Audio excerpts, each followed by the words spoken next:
back on Lucy. Pause check, juice check, started feeling so alive. Coffee in the morning, it's the best way to survive.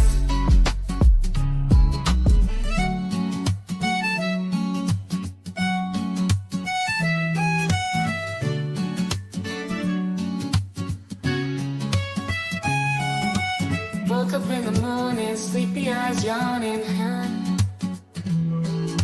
Jumped out of bed, started the day, opened the curtains. Felt the cool breeze, the sun shining on my face. But something was missing, I needed my job to chase. Give me coffee in the morning, give me coffee in the morning. Gotta have the coffee, wake me up, shake me up, get me back on Lucy. Pause check, juice check, started feeling so alive. Coffee in the morning, it's the best way to survive.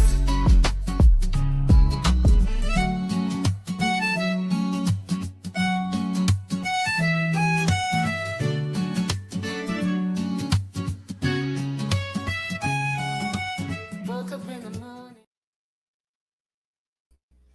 Good morning. Good morning. How are we doing? Good morning. Nice and toasty inside the house. You know it. Y'all see my little headline. It's snowing in Florida. And yeah, I don't know what to do. I'll show y'all something. Let me see if I'll come up. This is from this morning about an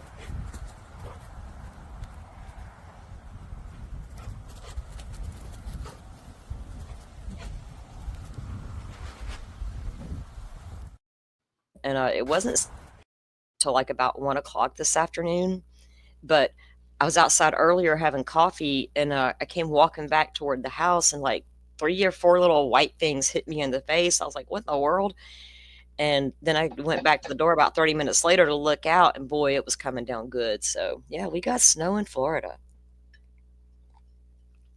But fortunately for me, I live further down the northwest Florida, but back over toward Louisiana and I think Texas, they're actually getting blizzard warnings. I'm like, oh, hell no. Yeah, Lafayette, Louisiana, I know for sure had a blizzard warning. Really? So a lot of you guys experiencing the cold, and I don't know who all lives in the snowland. Like, I'm cut out for hurricanes, but not this shit. Ready to never see snow again, Sleuthy. You know, I lived up in Huntsville, Alabama for a little while, and it snowed up there, and I did not like it. This Florida girl couldn't wait to get back home, and I was like, ah.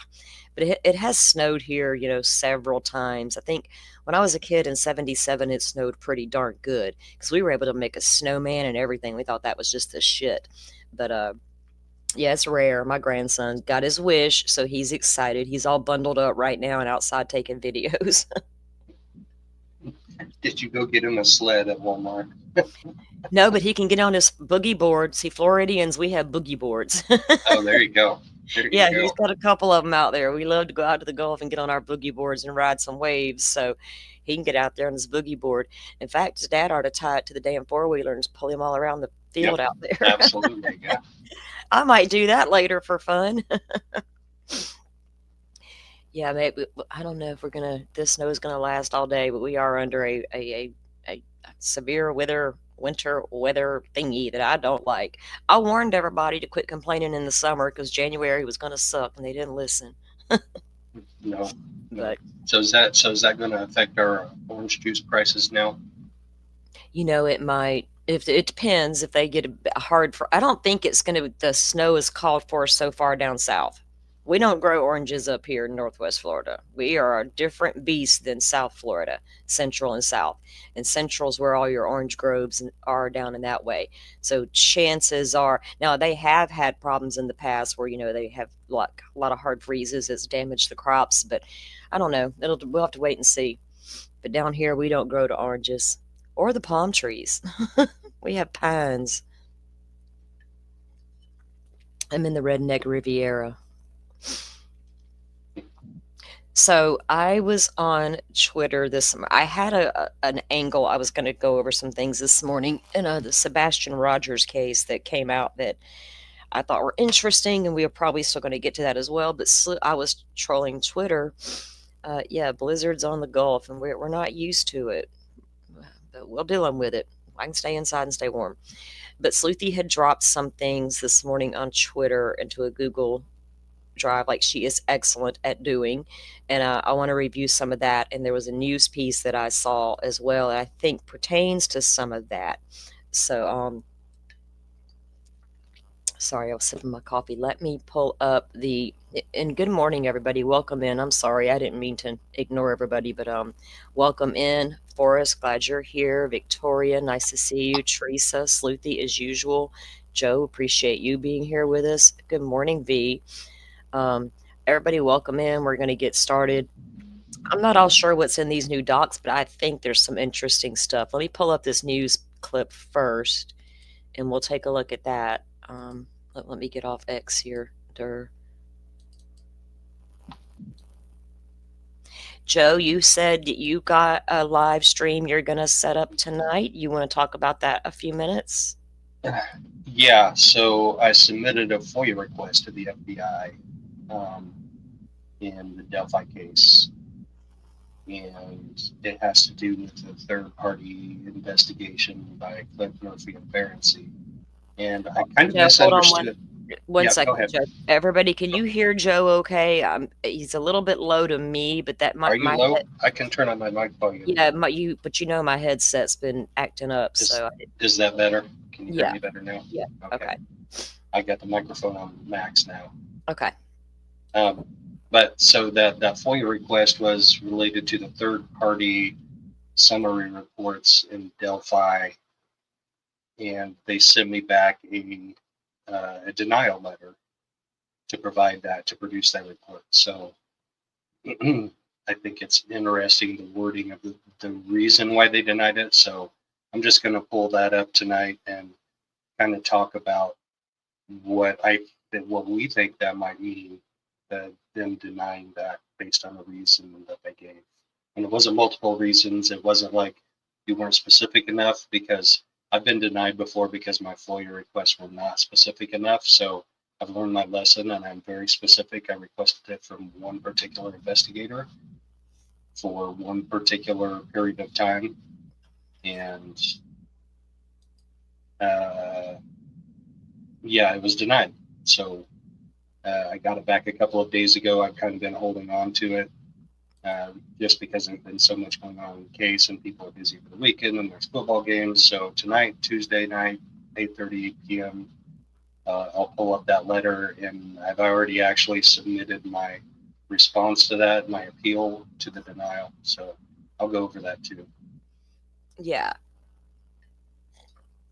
Well, it's going to be interesting to find out what was said. And I this morning I asked him, I was like, "Did you do a TUI request?"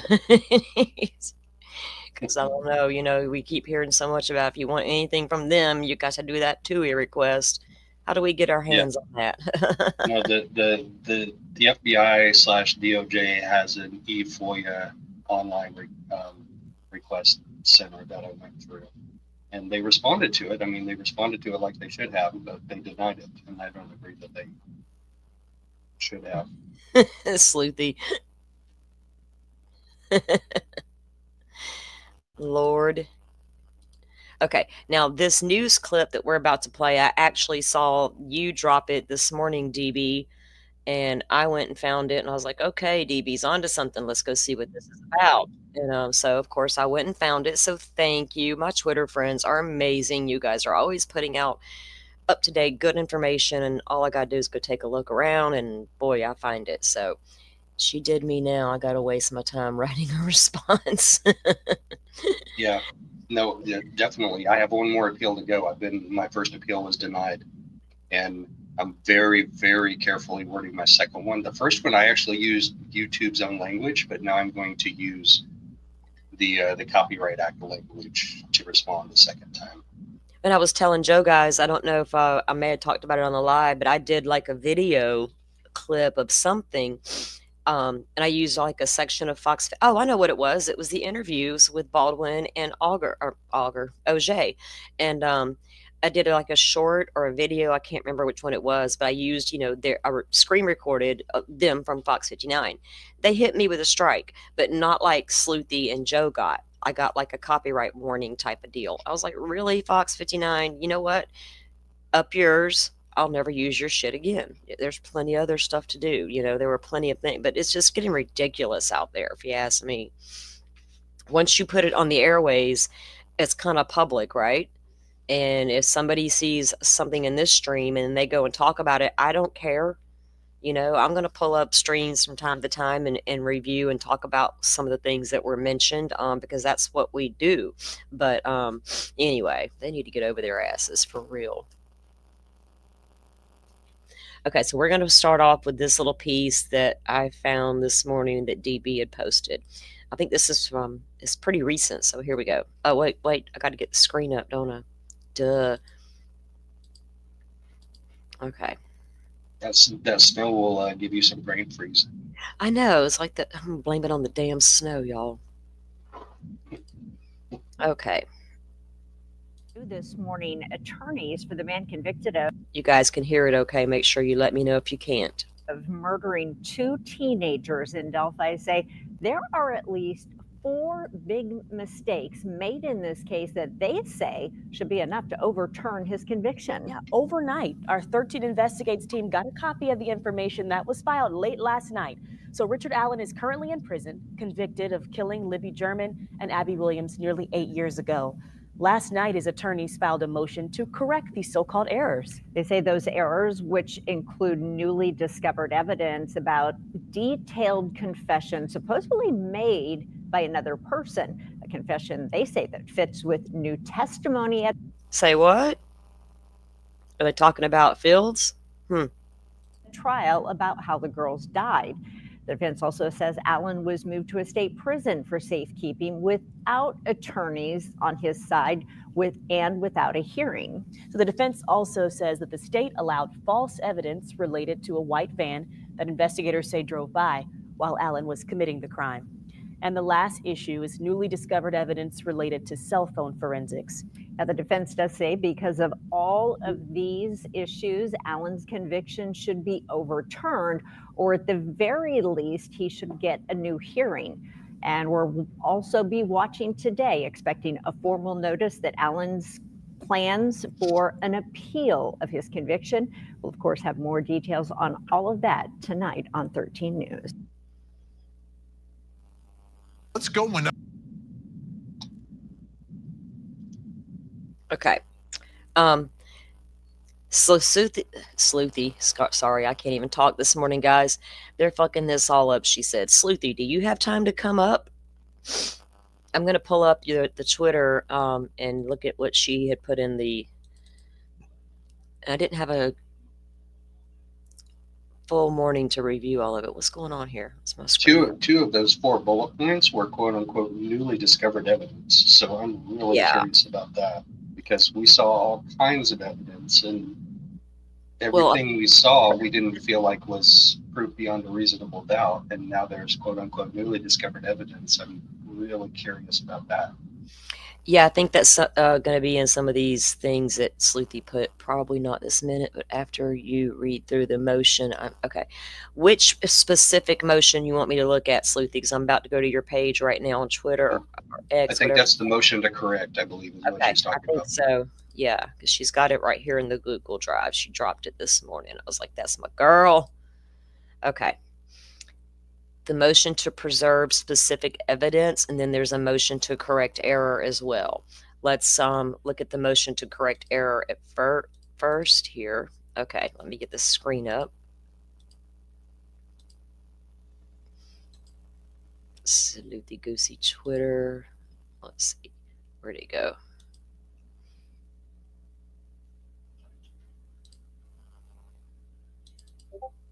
Uh-oh.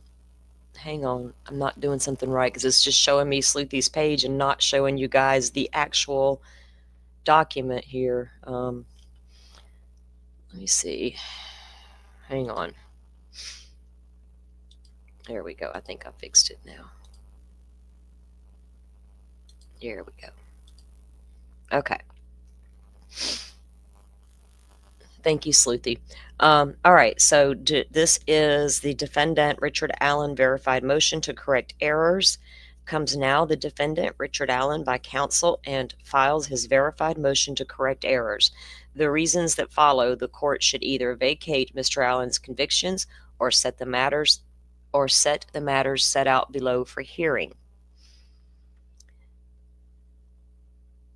In violation of the 6th and 14th Amendments, Mr. Allen was deprived of counsel at the safekeeping proceeding of November 3rd, 2022. That is true. That proceedings was a critical stage at which Mr. Allen was entitled to be represented by counsel, and under the United States versus Chronic. Ooh, the Chronic made me want to smoke. And I don't even do that. I just take gummies. And it's, sorry, y'all, I got sidetracked. It's pregnancy. The court must presume Mr. Allen was prejudiced by being unrepresented during that proceeding. You know, that's crazy because we all knew from the beginning that was wrong. You don't do that without an attorney present. Transfers for personal safety or safety of others. Upon the motion, sheriff, prosecuting attorney, defendant, or his counsel, attorney general in court, alleging that an inmate in a county jail awaiting trial is in danger of serious bodily injury or death or represents a substantial threat to the safety of others, the court shall determine whether the inmate is in imminent danger or serious bodily injury or death or represents a substantial threat to the safety of others. If the court finds that the inmate is in danger of serious bodily injury or death or represents a substantial threat to others, safety to others, it shall order the sheriff to transfer the inmate to another county jail or facility of the Department of Corrections designed by the commissioner of the department as suitable for confinement of that prisoner and provided that space is available. For the purpose of this chapter, an inmate is not considered in danger of seriously bodily injury or death due to an illness or other medical condition. I still like to know how they determined he was a threat to others or others were a threat to him. Did they not have, like, you know, little single holding cell down there in the county jail at Carroll County that put him in by, like, you know, Latah had Brian over there by his little self. They just never made any damn sense. We know it's a lie. Can anyone tell me who TCT is? TCT. I don't know. Was that just something in the document that I read? Mr. Allen was interrogated and arrested on October 26, 2022, and booked into the Carroll County Jail under a pseudonym. We had heard that, Sleuthy, but I'd never seen that. What the hell is that about? Why would they do that? They act like this man is way worse than any serial killer to ever walk the face of the earth. Jesus. Okay, so under a pseudonym. The next day, October 27th, 2022, Kathy Allen, Mr. Allen's wife, hired attorney Brett Gibson to represent Mr. Allen. See Exhibit 1, Affidavit of Kathy Allen. And I think that is also in this filing that Sleuthy has for us. In the evening of October 27th, Mr. Gibson sent a letter by email to the Carroll County Sheriff's Office and to Nicholas McClelland, the Carroll County prosecutor, Exhibit 1B. What emerges from the defendant's Exhibits 1C and 1D is the following. Sheriff Lesenby confirmed receipt of Mr. Gibson's letter by telephone the evening of the 27th, October 27th. Also on October 27th, however, over the telephone, someone at the Carroll County Jail told Mr. Gibson that Mr. Allen was not an inmate. Mr. Gibson then contacted Mr. McClelland by mail, after which Mr. McClelland called Mr. Gibson on his cell phone. Mr. McClelland told Mr. Gibson that Mr. Allen was listed at the jail under a different name, alias, but arranged for Mr. Gibson to meet with Mr. Allen. Mr. Gibson. Hold on. Okay. Is that even legal? I don't think so. To book a prisoner under a different name than their legal given name, and then we know that they didn't report it to the media for 5 days after they arrested him when they're supposed to notify media within 24 hours. And they were given a slap on the wrist for that, which means absolutely nothing. But is that even legal? But why would they even do it? You know? Why would you even need to put him in there under a fake ass name? Especially when nobody knew who he was at the time. Nobody did. Nobody knew. I Nobody mean, knew. people in town knew him as a CVS guy, but they didn't ever thought he was the bridge guy or the killer until Kathy found her little missing tip in the box in the file and the whatever, you know. So why? This man was done wrong from day one. Yeah, hide him. Like, exactly. And why? Because something nefarious was going down. You can't make us believe there wasn't. I mean, there's no logical reason to do that at all. Like, I know that like locally, if a sheriff's deputy gets arrested for something, they don't normally put their mug shot because we have jail view here. I can get up every morning and go look, see who all got arrested in the county, right? My county and the next county. I can see everything. But if it's an officer, they'll withhold the mug shot. You're right, because they don't want the other inmates to see it. They're going to find out anyway. But that's the only time, but they never put them under a fake name. They use their real names. So that's not making, this is some shit we need to ask Bob Mata about. Where are you at, Bob? I'm sure he'll do a live and go over it and maybe give us some insight on that. What did she say? We have to wonder if the result was the intention, right? They were doing something. Okay, so I lost my page. Okay, here we go. Back up here. Mr. Gibson then contacted McClellan, and he arranged for Mr. Gibson to meet with Mr. Allen.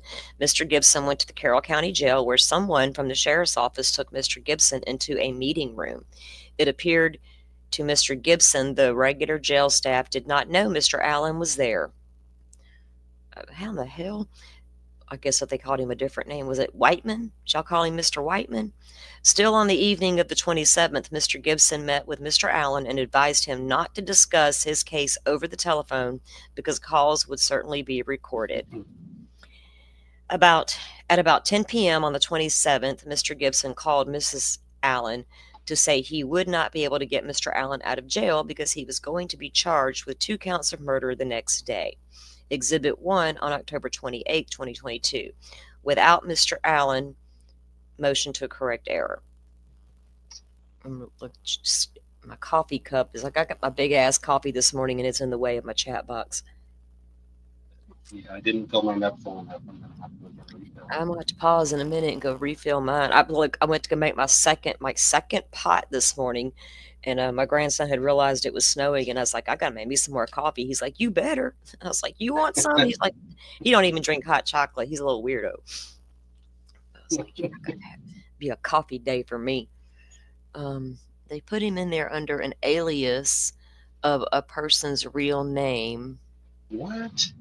I was wondering that, Sleuthy, said they didn't put him under his actual name. Whose name did they put him under? Like usually, if you don't want to say a person's name or if you don't know a person's name, it's John Doe, right? Or some variation thereof, John Doe, Jane Doe. They could list it like that, exactly. Like, with a experiencing homeless person gets arrested without an ID and refuses to give their name or just mentally don't know their name or whatever, John Doe. But why? What the hell? Ron Logan claimed they did the same to him with the alias and quick transfer because they planned to say it was him, but then didn't for reasons unknown. Wow. Right, Teresa? Like, what in the hell's going on? Delphi, just when we think it can't get stranger, it gets stranger. All right. Let's see, back to where I was at.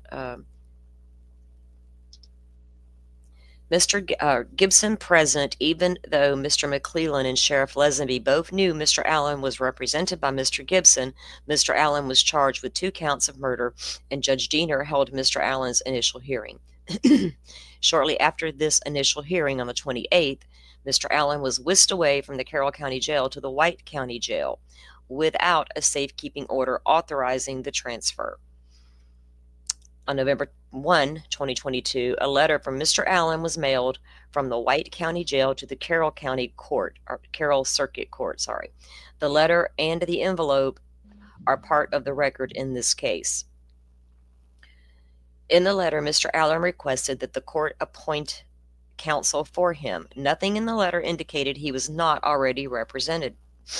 For some reason, although it had sufficient postage and was correctly addressed to the Carroll Circuit Court, Mr. Allen's letter requesting the appointment of counsel was returned to the White County Jail.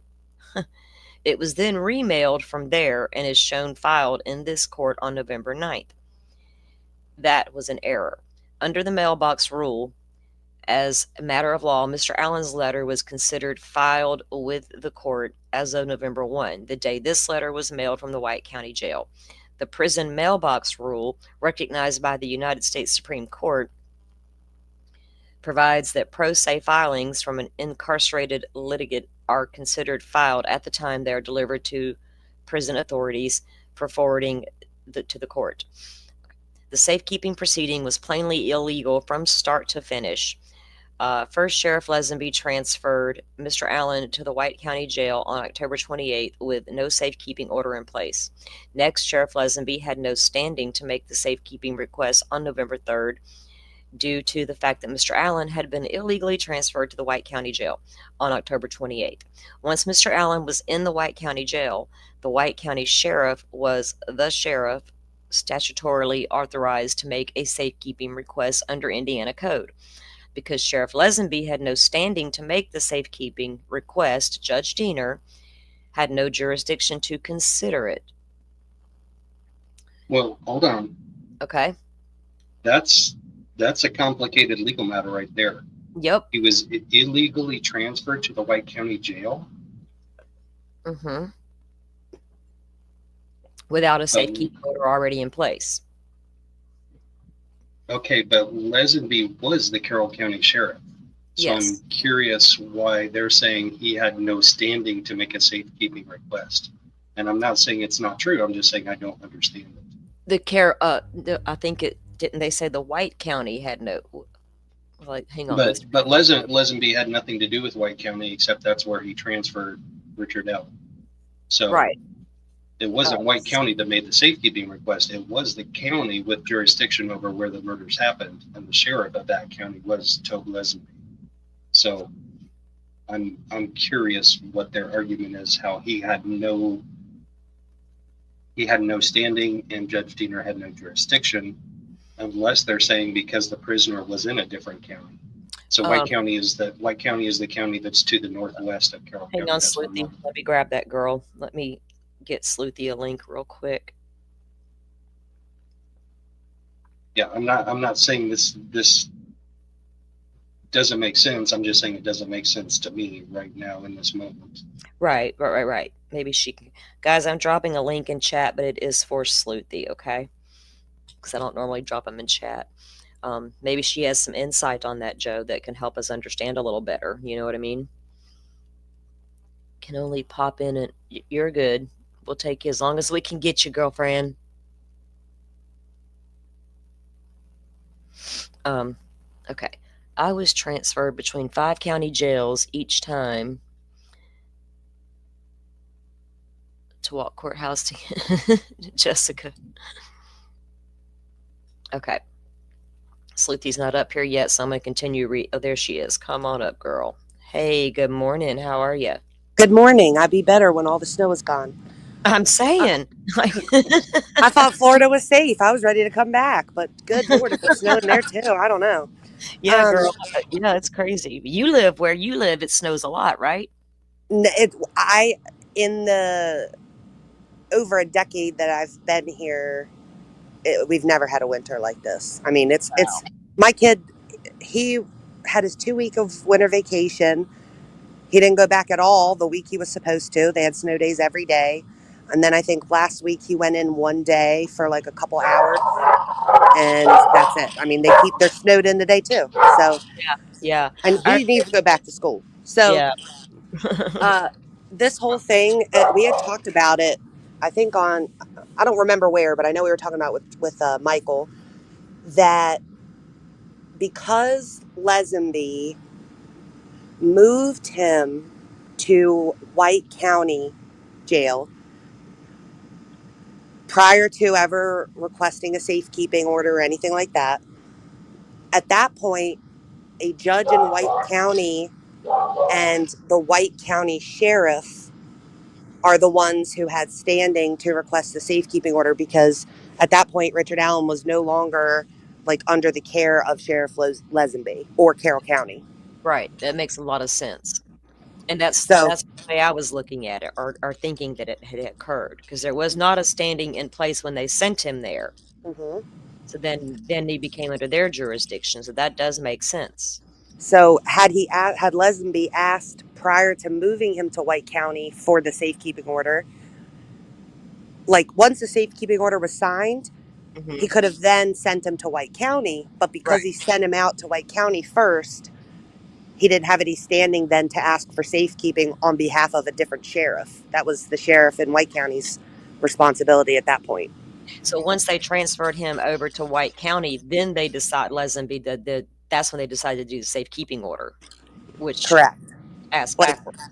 yeah, like at that point, I hate to say, like, I hate to refer to him as property, Mhm. but like at that point, he was no longer Lesenby's property to do anything with at all. So That makes a lot of sense. Does that help you, Joe, understand it better? Yeah, custody. So he didn't have custody of him. So how could he know that he needed a safekeeping order? right, and even if he did, let's say when he put him in White County, he got information that let's just say, this is just a hypothetical, that he wasn't safe in White County. Unless he was moved back to Carroll County, he still didn't have jurisdiction over him at all. Right. Because he wasn't in his custody. I like that word better, Joe, than property, but that's exactly right. Yeah, exactly. So I think there's going to be a lot of errors that were made, that are going to be so important on appeal, that we've all knew that were existing and happening. It's just, getting Gold to admit they were happening was the problem. This is going to be out of her hands because she won't be overseeing this appellate case at all, right? Well, and the point of this, like, I think they're probably well aware that this will be denied. If it's denied without a hearing, then it's going to turn into an issue at the appellate level because of her ruling to not have a hearing. But if she does have a hearing, we all know she'll probably deny it. Like, this is getting denied no matter what. So this is filed to Judge Gull? Mm-hmm. Oh, shit. This is a motion to Judge Gull to correct errors. I gotcha. Yeah, at the trial level. And what it does is it now puts all of this stuff into the record for the appellate attorneys that wasn't in it before. And if she denies it, won't it just make her look like she's not willing to work with them? I mean, it's going to make her look bad, in my opinion. Yeah, I mean, She doesn't care. She doesn't care how she looks. She doesn't give a shit. Yeah, might want to eventually. I mean, yeah.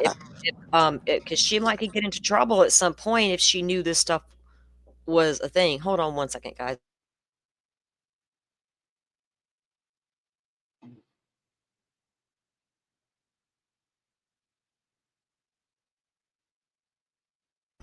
That's an awkward silence right there. My grandbaby just told me it was snowing even more, and now he's made snowballs.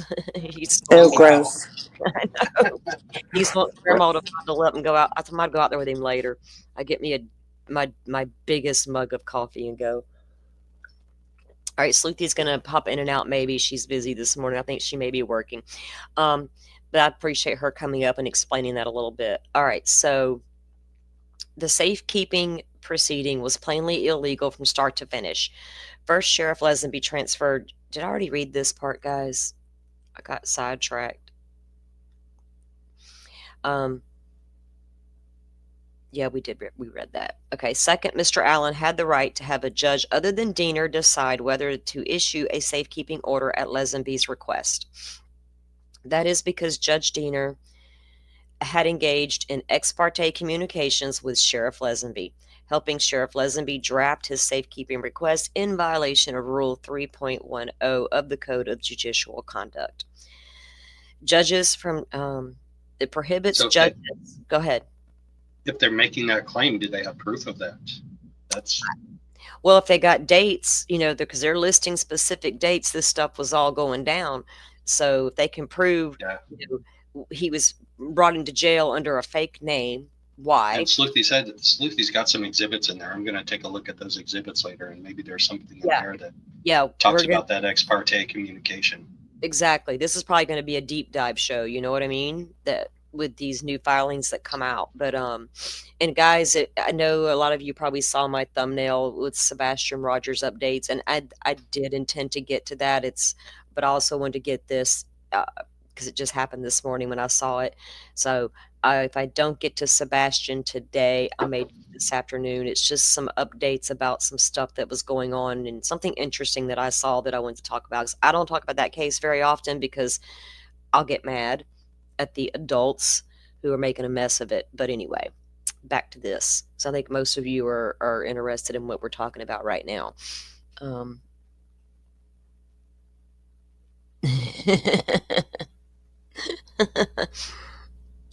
Okay. Sheriff Lesenby drafted safekeeping request in violation. Okay, wait. That is because Judge Diener had engaged in ex parte communications with Lesenby, helping Lesenby draft the safekeeping request in violation of the rule. Oh, shit. I thought that was off. Sorry. Diener also violated Rule 2.9 by engaging in substantive ex parte communications with Lesenby, which, helping draft the safekeeping order. Having violated both rules, Judge Diener was obligated under Rule 211 of the Code to recuse himself and request. Judge Diener was obligated under Rule 211 of the Code to recuse himself and request appointment of special judge before he issued the safekeeping order, not after, which is what he did on November 3rd, which is true. So I wonder if he knew he was violating some rules. He's like, I'm out. Peace out. I'm going to blame social media. Y'all are bloodlusters and all this. And later. Wow, Carroll County, y'all are strange. And I honestly believe that this town, not the town, but the prosecutors, the investigators, all these people, honestly did not think there was going to be that many eyes on this case. Do you know what I mean? They were going to think, oh, great, they got the guy, get him in there, put him away for life. We're good. I don't think they expected all the eyes to be on them. And I don't think that many would have continued if Gull hadn't have been so weird throughout the trial or the whole proceedings. Yeah, he knew, right? He knew. Yeah. Why would they rush him through a safekeeping order hearing without an attorney present, haul him off to the most secure prison in Indiana and the shittiest prison in Indiana? Right. And just keep him there literally shackled like Hannibal Lecter. That's what I'm saying. They were treating him like he was the worst serial killer to ever walk the face of the earth. And he was innocent until proven guilty. But they did this dude wrong from the beginning. And I promise you, if this had been Brian Koberger, the fucking internet would have been on fire. I mean, there would have been riots in the damn streets. I'm not even joking about that, because people were so concerned that all of this was going to be happening to Brian Koberger. And I kept saying, guys, he's fine. He's in the Latah County Jail getting his vegan meals. Good Lord. Look at what's happening to Richard Allen over here. If you're here for justice and the Constitution, you should be looking over here at Delphi. The constitutional issues in Idaho are IGG and what the FBI can collect on you. Not going over here in Delphi doing all this weird shit with this dude. If they had arrested Brian Koberger and put him in jail under a fake name and then moved him to a prison for safekeeping, oh my word. Well, the letter that I'm going to show tonight will make us wonder why the FBI got kicked off the case. Some people say it was 2021. I see it was 2019 because of Liggett's testimony when I was there in court watching him testify. But the FBI may not have agreed that Richard Allen was the guy. Oh, I know, right? And it makes you wonder, with all this shady stuff they did from the get-go, if he's really your guy and you got overwhelming evidence, why go through all this secrecy and hiding him and doing all this strange, bizarre stuff and that appears to be illegal? It doesn't make any sense to do it. I don't care what the person was charged with. Um, I mean, of course, we care criminals being, unaliving people. But my point is, no matter what his charges were, why treat him so differently than everybody else charged with similar crimes? Do you know what I mean? It makes no sense. And he was in safekeeping for almost 2 years. She did not release the safekeeping order until August 1st of 2024, barely 2 months before the trial. He was in there in safekeeping for almost 2 years, and magically 2 Odinist guards out of 650 employees at Westville got assigned to him. Right. And that was the kicker for me when I realized there were Odinist guards in that damn prison. I was like, hold up. Really? We can't make this up. This is like movie level stuff. You know what I mean? Need some Z's. You're right. I don't know if he was, in my opinion, I don't know if he was done wrong. We're going to take a deep dive into that one night this week about this IgG stuff, because literally they're not disputing that was his DNA on the knife, or the sheath rather. There's some disputes about how the IgG worked in this case. So we're going to, and I'm 50-50 on Kohberger's guilt or innocence. I'm leaning one way, but that's because I do think they have probable cause. They got to prove all that in court, of course. Annie, you had a question. We first heard that the bullet was found days later. At one point I heard it was weeks later. We heard that it was the scene was unsecured, like released, the crime scene, and then they go back out a day or so later and re-secure the crime scene. And then, but under testimony in court, they found it that day, according to the testimony, between the girls, near their feet, between the 2 girls, 2 inches under the ground, right, Joe? And as they were shining their light, I guess looking for blood evidence, whatever they were doing, there was a reflection of something from the ground. And as they begin to investigate that little reflection, lo and behold, it's a bullet 2 inches under the ground. So according to testimony, it was found the day the girls were found, but we've heard different. I'm pretty sure in court that it was testified that it was same day, but it was testified that it was the same day. And I think where the confusion came in was because early on, Sleuthy and I, we had talked about it. Was the bullet found right away, or was it found later? But because we were hearing a lot of things from sources, but what they did go back and collect later was the sticks. That was what it was. Those were done. Those were collected 2 weeks later. So I think early on, like Barbara McDonald type sources reporting, because she reported, and I have the clip on a video somewhere in my YouTube, but she stated that they secured the scene, did their investigation, unsecured the scene, went back, and the bullet was found 3 days later. But that's not what was testified to in court. And I think that the sources may have got some of the information wrong. That's all I can guess at this point, because then we found out during trial it was the sticks that were left there and collected later. So who the hell knows, but the bullet was found the same day, according to testimony at court. Now, can we believe it? I don't know. There was no pictures, right, Joe, of the actual bullet being found? There were not a lot of photos of all that. I have never heard of any evidence presented in court with pictures of that. Right. Just that it was collected and tested in the ISP lab. Right, because people were wondering, was a metal detector used? We all assumed that might have been what was used, but it wasn't. Apparently, it was this little reflection light thing going on.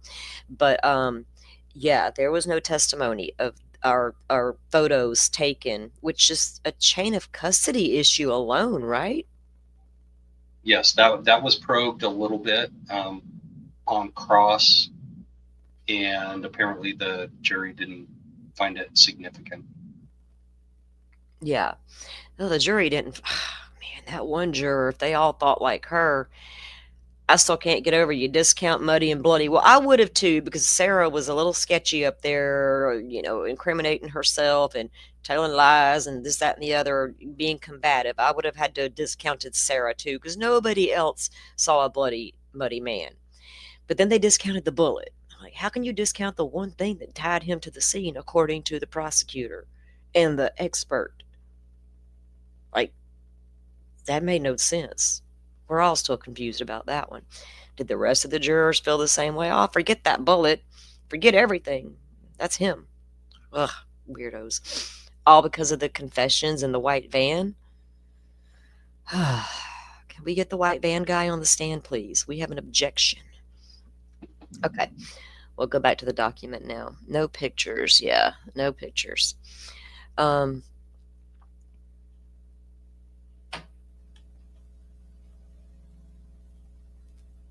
Okay. Yeah, and Trooper Cecil, when he did his blood spatter test, did not record his experimentation when he drew his own blood and spattered it against the tree. Right. He didn't record that. He didn't have like a TA or an assistant or anybody record that when he did that. And you know what else? If you go and you watch like forensic files and things of that nature, and like somebody gets an epiphany or an idea, like the coroner decided months later, or like years later, a few months ago, that, hey, that could have been a box cutter. But he didn't do any testing to compare the marks. Do you know what I mean? Like, I've seen this happen on like forensic files. They're like, well, you know what? Something triggered a thought, and they're like, okay, but now we got to test it to see, right? But he didn't do that. He's just like, I bet that box cutter could have caused those kind of serrated marks I saw. Like, where's y'all sign? Indiana needs to get it together with forensics and how to conduct their crime scenes and all of the things. They sound well, if they're trying to pin it on somebody that may or may not be guilty, then it's actually more convenient for them not to have their forensics together. Well, you know what? If I'm a defense attorney, I'm tearing your ass apart in court because you did not document everything. Memorialize it, they call it. And you'll hear that in a lot of trials. Wasn't memorialized. That means put in writing. Where's all your receipts? If they come back and can prove all of this stuff, I hope they can. I hope they can, because it'll help a whole lot during the appeals process. And I think even if the judge denies this, it's going to look bad on her for not wanting to clarify record, especially if they can prove this stuff. You know what I mean? Like, why would she not allow that if it's provable? Like, you're as bad as Diener. Okay, so let me get. There's so much we go over on this case. I keep forgetting where I'm at. I know. Second, Mr. Allen had the right to have a judge other than Judge Diener decide whether to issue a safekeeping order at Lesenby's request. That is because Judge Diener had engaged in ex parte communications. Okay, we read that. Rule 310 prohibits judges from drafting or reviewing documents except for family members. But they can prove he helped Lesenby. That's a direct violation. Judge Diener also violated Rule 2.9 of the Code by engaging in substantive ex parte communications with Lesenby, which helping Lesenby draft the safekeeping orders certainly were. Having violated both rules, Diener was obligated under Rule 211 of the Code to recuse himself and request. So do you think that's why he recused himself? He knew he violated the law? Oh, no, it was bloodlust of social media. Yeah, it was all of us. See also Rule 211, a judge's obligation not to hear or decide matters. Look, I didn't even mean to click that. Matters in which disqualification is required applies regardless of whether a motion to disqualify is filed.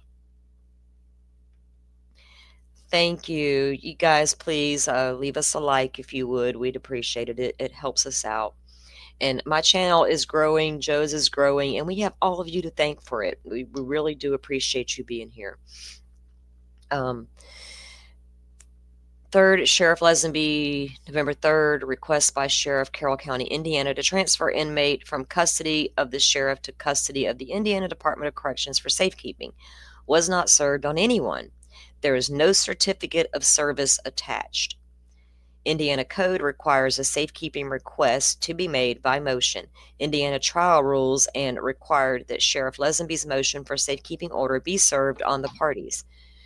Because Sheriff Lesenby knew that Mr. Gibson was representing Mr. Allen, he was required to serve Mr. Gibson with his motion for safekeeping order, even if he claims Mr. Gibson was not representing Mr. Allen at the time. Sheriff Lesenby was required to then serve Mr. Allen personally. And that would be true. If you don't have an attorney, you got to get served personally, right? Got to serve you one way or the other. Fourth, Sheriff Lesenby's safekeeping request was not verified. There was therefore literally no evidence before Judge Diener from which he could make any factual finding required by Indiana Code that would authorize a safekeeping order. Fifth, because a factual finding was required to authorize safekeeping order, a hearing with notice to the parties on Lesenby's safekeeping request was required. Sixth, and perhaps most importantly, Mr. Allen had an absolute right to refuse being transferred to the custody of the department. For real? Sheriff Lesenby's safekeeping request allegedly no statutorily authorized basis for a safekeeping order other than a concern for Mr. Allen's personal safety. If the reason for a safekeeping transfer is only a defendant's personal safety, a defendant may refuse the transfer. Wow, Indiana Code says that? And they didn't give him the option? No. V, are you kidding? They part of the same group, girl. Oh, Lord, it just gets deeper and deeper. Oh, I better save them thoughts. I don't want to get kicked off the YouTube. Okay, so here's another thought that I had. One of the co-counsel for the prosecution, her name was also Diener. Yes. So I'm just like, there's got to be some relation there, whether they're second cousins or third cousins or whatever it is. A lot of us looked into that in the beginning. It was like, oh, she's his daughter. I forget how the relation goes, but there's some sort of, I don't really know either. I'd have to look back into it. But yeah, I thought that, isn't that odd, the same last name. Yeah, in a community that small, that's not coincidence. Right, exactly. Mr. Allen had no opportunity to exercise his right to refuse the transfer to the Indiana Department of Corrections custody or to make any of the objections set out above to the entire course of the proceeding.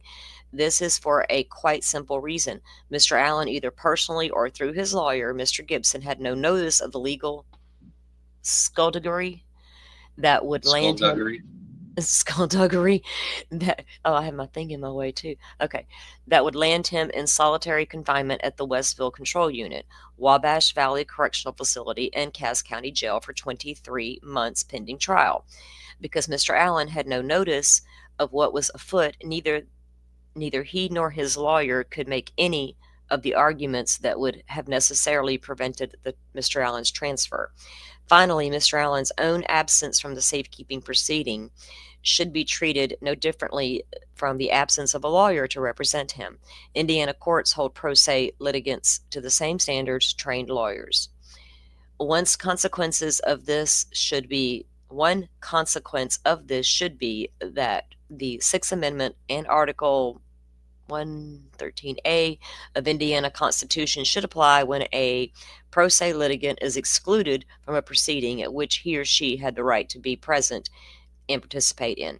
Exactly. So if they think, oh, he's got no lawyer, well, he still needs to be present, because then at that point he can try to represent himself a little bit until they get him an appointment. They shouldn't have done anything until they made sure he had an attorney, like whether paid for or either appointed. You know what I mean? Right. And somewhere in this process, and I would be interested to see a timeline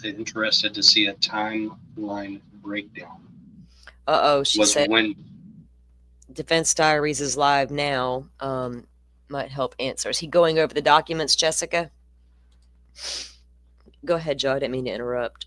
No. I was going to say somewhere in there is when he wrote his letter to the court that said, "I thought I could hire an attorney, but I definitely can't afford one, so I need you to appoint me one." Yes, So yes, that was part of the when is record. that? Yes. So when is that letter in the timeline relative to all of this? Is the Exactly, and question. that's what Sleuthy was saying earlier. She's got to get a timeline together on some of this stuff in the new document. Yeah.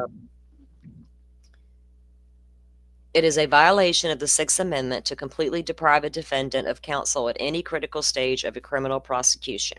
The safekeeping proceeding, such as it is, was a critical stage at which Mr. Allen had a Sixth Amendment right to have his lawyers interpose. All the objections to the November 3rd safekeeping order set out above.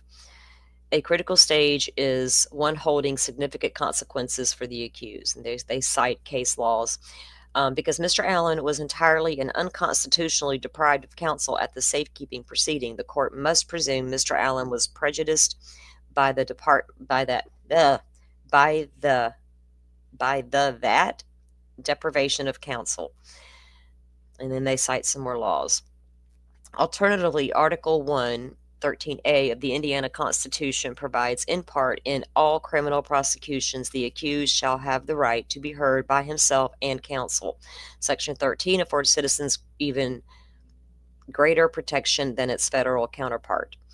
Not only does 13A guarantee a criminal defendant the right to counsel at any critical stage of the prosecution, but the rights afforded under Section 13 also attach prior to the filings of formal charges against the defendant. And they got some footnotes here.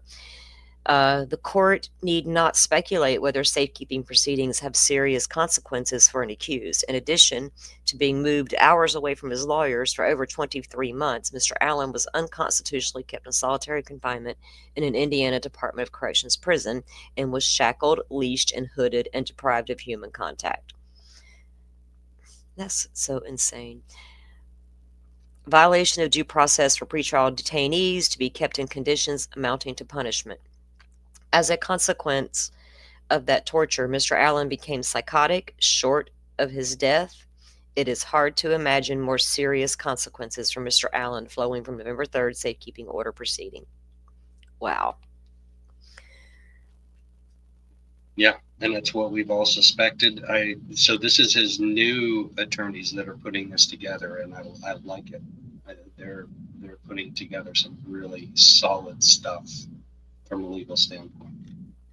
And I'm not. That's not casting shade on Baldwin and Rosie at all. I'm just saying this is some really good stuff. 24 pages of good stuff. Yeah. Was that the page I was just, oh yeah, we just finished that. Mr. Allen was not afforded either the right to be heard by counsel or by himself at the safekeeping proceeding. This should be particularly disturbing because he had been given the opportunity to do so.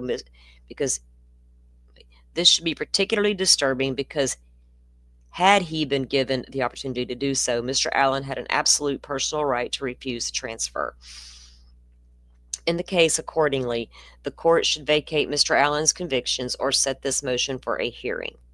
In violation of due process clause for the 14th Amendment, and they cite another case law, it is urgency the state presented the testimony of Brad Weber that Mr. Weber arrived home in his white van about 2:30 p.m. on February 13th, 2017. Either knowing that testimony was false before it was elicited or failing to correct it once it had been elicited. A conviction obtained through use of false evidence known to be such by representatives of the state must fall under the 14th Amendment. The same results obtained when the state, although not soliciting false evidence, also is to go uncorrected when it appears. Now, are they calling the white van false evidence? Because I just saw a clip again the other day from a very long time ago of Mr. Gray Hughes talking about the white van. And the way he was saying it, he's like, now wouldn't it be something, say if Kay Weber's son came home in his white van and startled him? How the hell did Gray Hugh knows that information all that time ago? Was that something they were going to work on fake to put in here later? I just don't. I got so many. Well, I wonder if they're saying the incorrect testimony might be more related to the timeline, because that doesn't fit.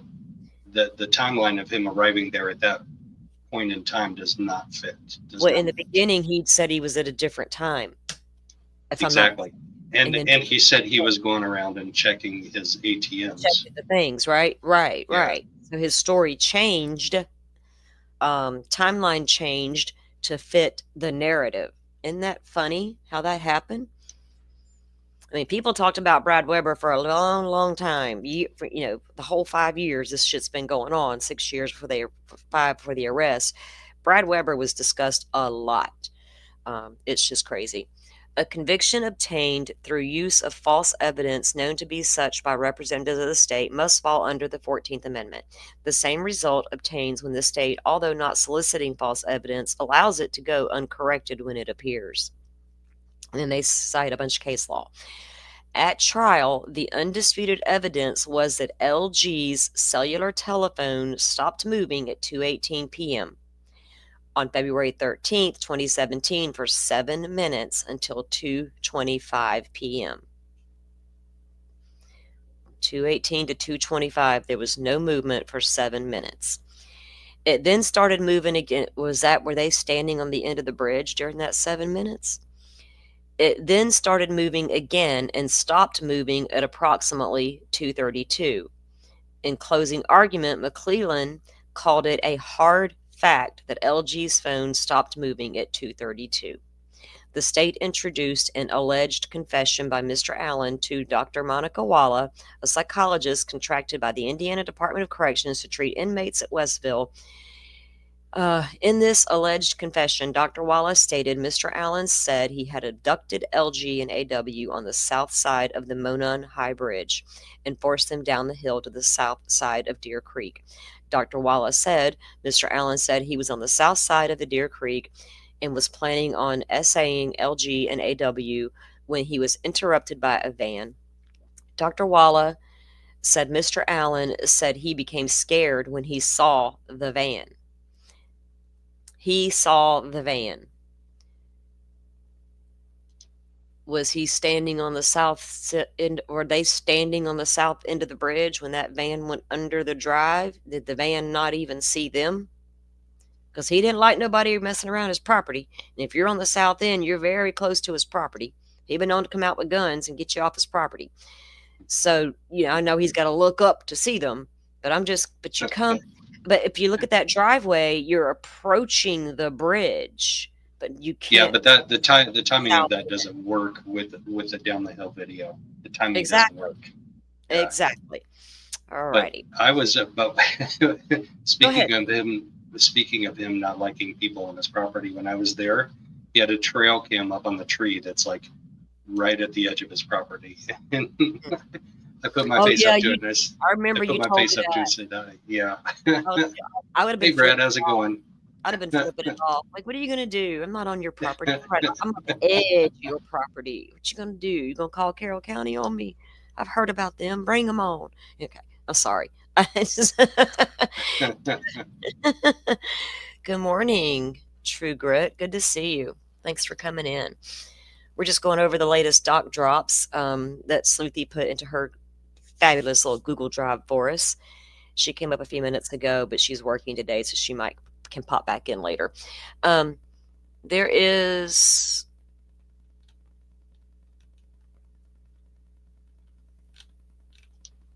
okay, so let me get this back down where I can see it. And I need to put my hold on, guys. Sorry, I forgot to put something up. And that way nobody comes in and hears something they don't want to hear. Y'all get out. We're true crime. We're all adults. Okay.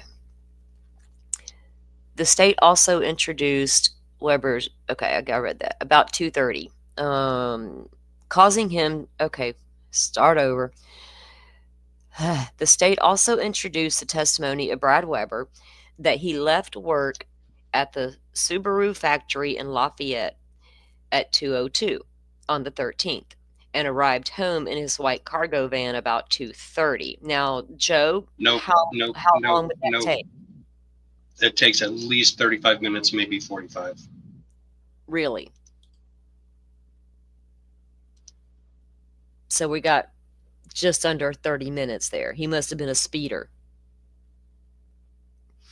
From Mr. Weber's testimony, the state argued Mr. Weber's arrival home in his van was what interrupted Mr. Allen, causing him to take LG and AW across Deer Creek to kill them on Ron Logan's property. The arrival of Mr. Weber's van at about 2:30 was a detail only the killer would know, said the state. But the problem is the state also contended that LG and AW died near the time of 2:32, when Apple Health data from LG's phone showed that the phone stopped moving. If the arrival of Mr. Weber in his van interrupted Mr. Allen, forcing him across Deer Creek, Mr. Weber would have had to arrive near his parents' house at the end of the private drive before 2:32. When, according to the state, the phone stopped moving and was located on the north side of Deer Creek. In fact, Mr. Weber could not have arrived anywhere on the private drive before 2:44.54 p.m. On February 13th, his arrival at about 2:30 could not have been a detail only the killer would know, because it did not happen. Oh, I like that. The state knew or should have known as much, and the state either elicited Mr. Weber's testimony about the time he arrived, knowing it was false ahead of time, or failed to correct that testimony once it was elicited. I'm going with knowing it was false ahead of time, and still, I think they elicited it, though. Hey, dude, we got some shit on you, and you know it. And you're going to say you came home at 2:30. Whoa. That's an opinion, not a direct accusation. Okay. Wow. I hate my kids, and they're cooking some food. I smell it. Detail only the killer knows, because it did not happen. Okay, Defendant's Exhibit 3A, as attested to by Matthew Hoffman in Defendant's Exhibit 3, is a video recording made on February 13, 2017 by a security camera that was in the house at 5998 West County Road, 5252 North. The video recording was provided to the defense by the state and therefore been in the state's possession. A camera was in someone's house. Whose address is that? Hold on, I'm going to pull it up. Go ahead. Tell me one more time. 5998 West County Road, 252 North. 252 North? Yep, 252 North is what it says. There's no County Road 252 North. Okay, so try 5998 West County Road, 252. In parentheses, it says W252N, or whatever the hell that means. There is no County Road 252 North. It's going to be 250 North, or it's going to be 525 North. Maybe it is 525, because there's typos. There's always been typos in these things, but maybe that is what it is. We got a little dyslexic thing going on. 525. There's no in Indiana. They don't label them 252. They round off to the nearest 25. So at 525, do we have a 5998 West? No. Wow. Okay, we're gonna have to get into this, guys. Oh wait, hold on. There is a 252. There is a 252 North. Oh my gosh. I have never seen such a thing in Indiana. And believe me, I have. You did find it? Yes, I did. You want to present? Oh, hang on. I can do that. Let me finish reading this real quick, and then we'll. Yeah. So that's northeast. That's exactly halfway between Abby's house and Brad Weber's house. Okay. Crazy. Is a video recording made on the 13th by a security camera that was in the house at the address that we just stated. The video recording was provided to the defense by the state and has therefore been in the state's possession. I think that's Exhibit 3. The security camera faced west northwest and appears to have recorded continuously, so it must have been outside.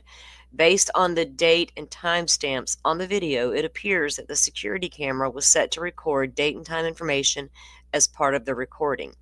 The time on the security camera was set 12 hours behind, such at 12 a.m. is really 12 p.m. on the same day.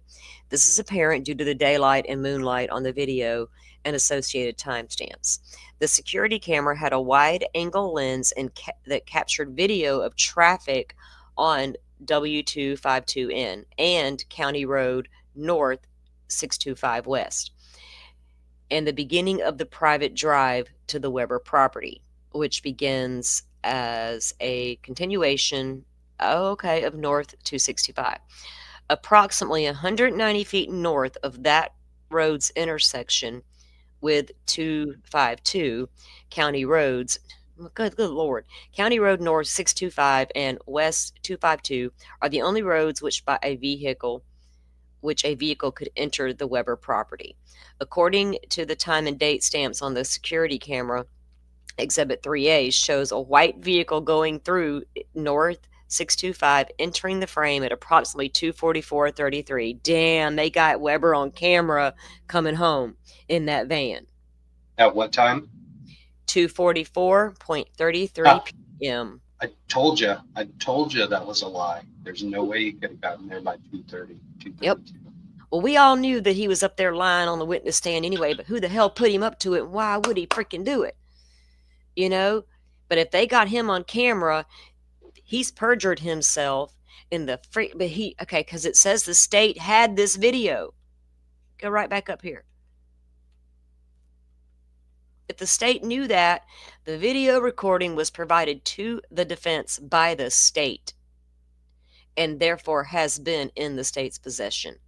Holy shit. Did the state not go through their own discovery and see that? Did they think the defense wouldn't find it? God, I hope that really does exist, that shows him coming home at that particular time. Exhibit 3B is viewable on YouTube at the following address. What?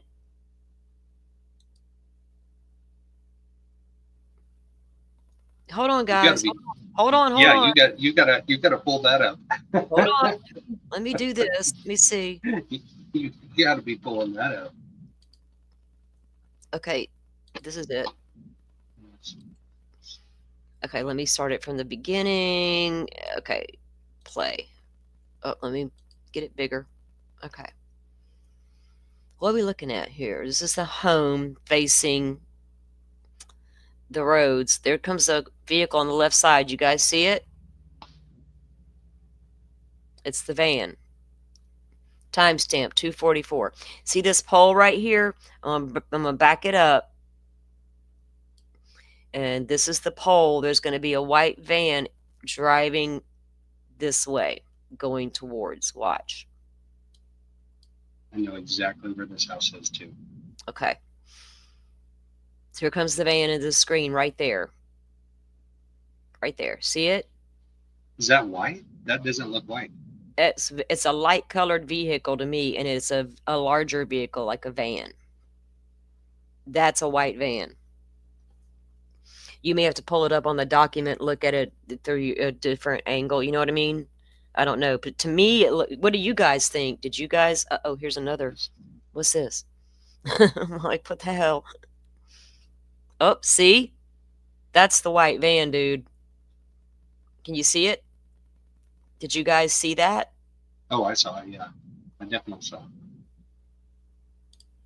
Oh, and pink hearts, which you can. Good Lord, sorry. I messed up. Go back. Gazella. Those are power poles there, right? On the north side of the cornfield. Mm-hmm. Okay. I need to find those power poles. See, there's the van. Okay, I see the power poles. I think I know where this house That's is. zoomed in, yeah. That is, man, if they can prove that with that timestamp, that dude lied on the damn, that right there's a whole mistrial. Look at that shit. And the state had this. Yeah, doesn't it look white to you? It does to me as well.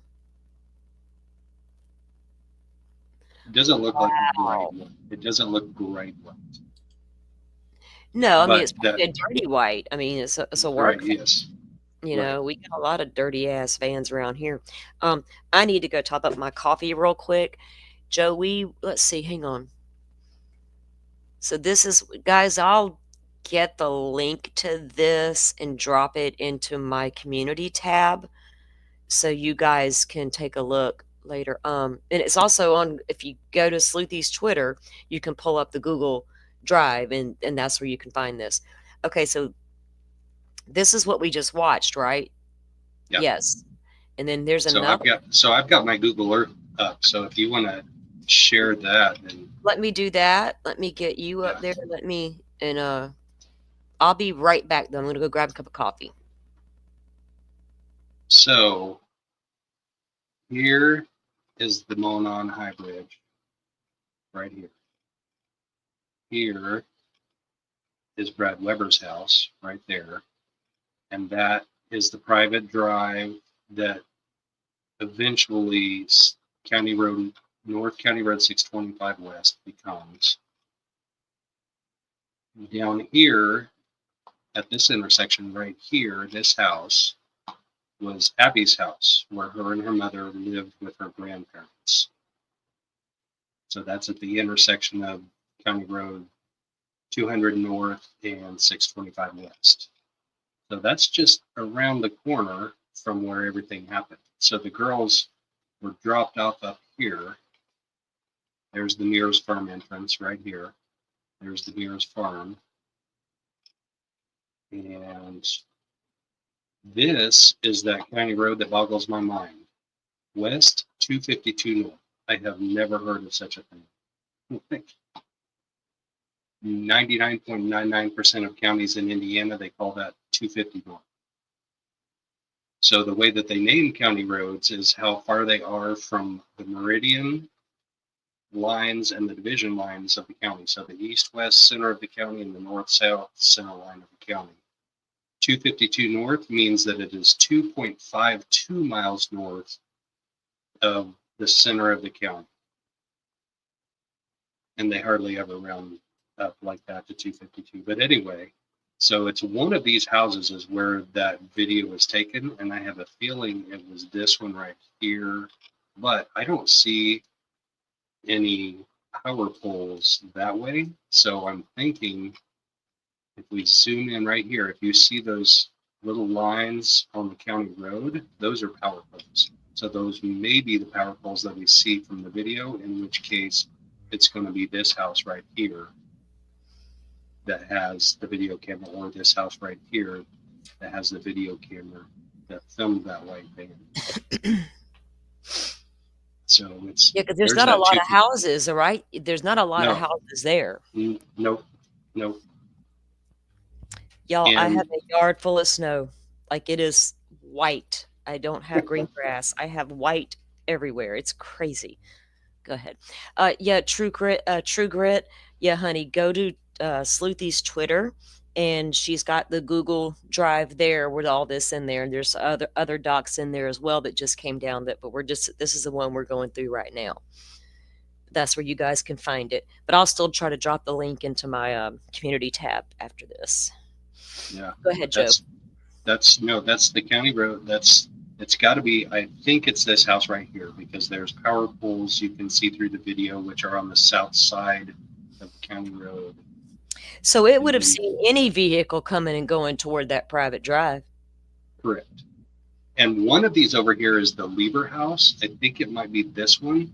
Mm-hmm. And the Liebers are the ones that say they saw a strange dude standing out by the mailboxes. Right. And I think it's this one right here, if I remember it. But that's the last house before you go all the way back to Brad Weber's house. I wonder if there are any other vehicles seen coming and going down that private drive. Right. Okay, so let's see. Exhibit 3B is a video file that contains 3 zoomed clips from the video recording of 3A. Each successive clip, let me pull this up and then we'll take a look at it. There's another link. Okay, let me read what it says and then I'll pull that up. We might have just seen that though. In all 3 zoomed clips we did, a white cargo van can be seen going down at 344. I think this is the same video. It is. Okay, so they just linked it twice, so I'm not going to share it again. Hold on.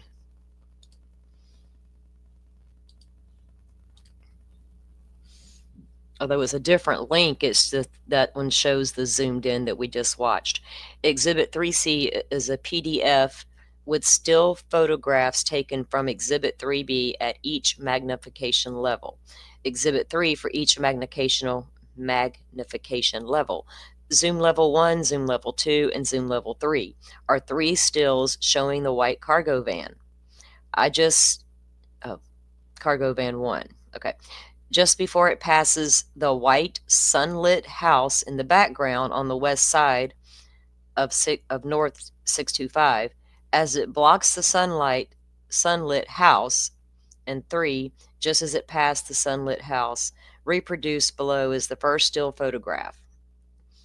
Can you guys see that?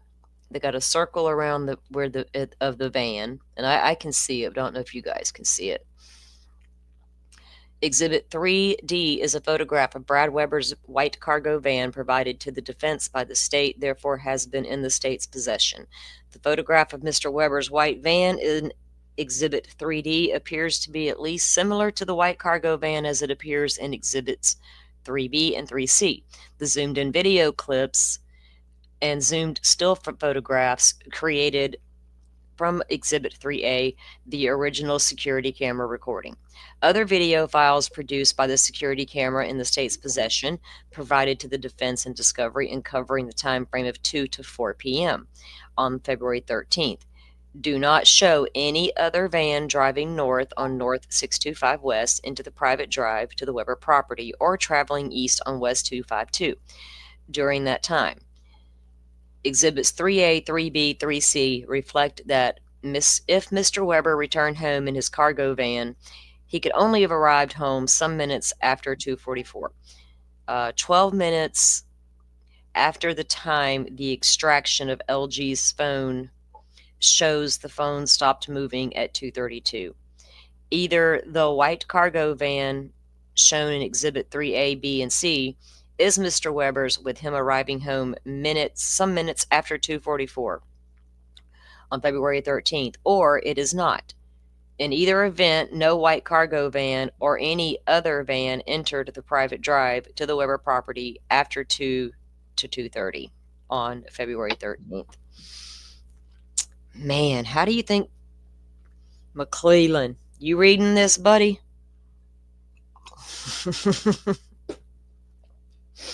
Bet Doug's glad he retired now. Like, I'm done with it.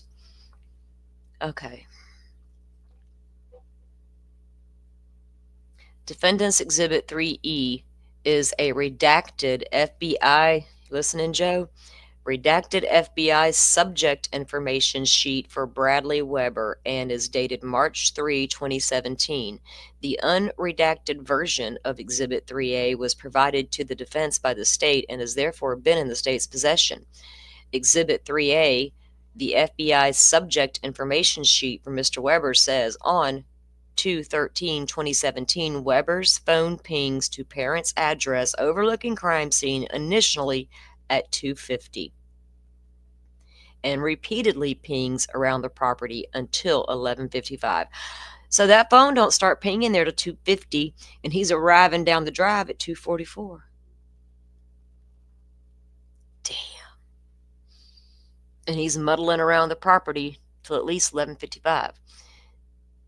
That Mr. Weber's phone first pings to his parents' address at 2:50 on the 13th is consistent with the video evidence of 3A, B, and C, showing that Mr. Weber could not have arrived home in his white cargo van until sometime after 2:44 that day. From both Exhibit 3A, the security camera video recording, and Exhibit 3E, the FBI subject information sheet for Mr. Weber, the state either knew that Mr. Weber's testimony about the time of his arrival would be false before it was elicited, or failed to correct it once it had been elicited. When the state introduces testimony it knows will be false, or fails to correct testimony it knows or should be known to be false, one elicited, a conviction must be vacated or reversed if that false evidence may have had an effect on the outcome of the trial. Well, according to that juror,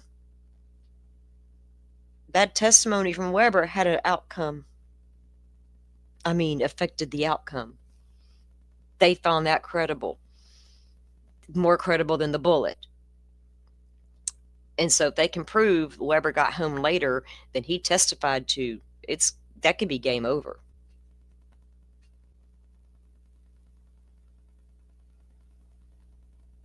I was sorry, I was reading I was reading the comments. Yeah, no, and here we go hearing about phone data extraction, pinging. I don't know if it's geofencing. I don't know how they tied it to it, but why are we just now hearing about this? Why are we just now hearing about this? Well, because a lot of this stuff was under gag for a while. There was a gag order in this case for a long time too, and people were fighting for it. Right, but but the defense could have brought it up. Mr. Weber got on the stand and testified.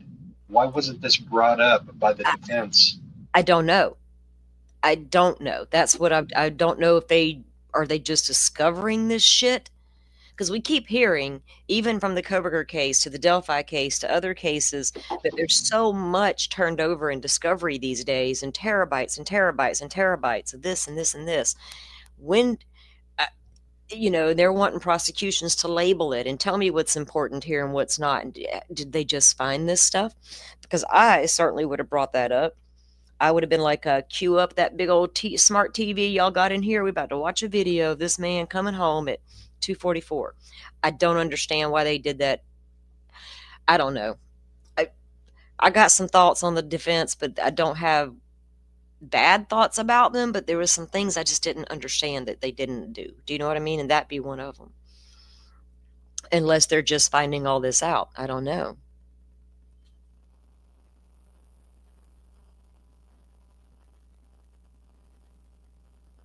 I was reading chat. Yeah, Gold denied the geofencing. Well, McClellan didn't want the geofencing, but I don't think Weber's phone was discovered through the geofence warrant. I think when the FBI was investigating him, like they were doing Ron Logan, they went and checked his phone pings. They didn't need the geofence for that. They went straight to his phone records to check, just like they took his gun and kept it for months and months and months. So I think that's where his phone ping information come from, was through the FBI's investigation.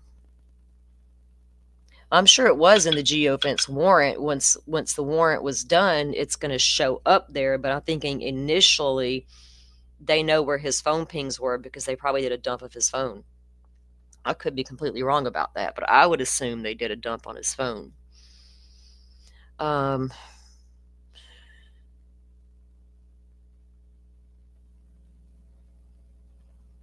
To obtain Mr. Allen's conviction, the state explicitly relied on Mr. Weber's testimony about the time he arrived home and used the testimony to corroborate Dr. Walla's rendition of Mr. Allen's statement that he became scared after he saw a van.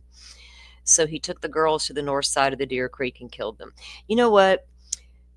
With the fact that Weber, always said, yeah, I went home, blah, blah, blah. Walla's in these groups and she's seeing the talk about the white van. Did they concoct at some point, we need more than what we got here? Let's say he came home earlier and Weber, or, Walla, you need to be, was she in on that with him and put all that in his head? Dude. Because if Weber really didn't get home until 2:44, Rick Allen never saw him, never heard him, and never got startled by him. So where'd those statements come from and who actually made those statements? Was he so medicated that she put it in his head and he's just like, oh yeah, you're right? Like, good Lord. Lordy, lordy, lordy.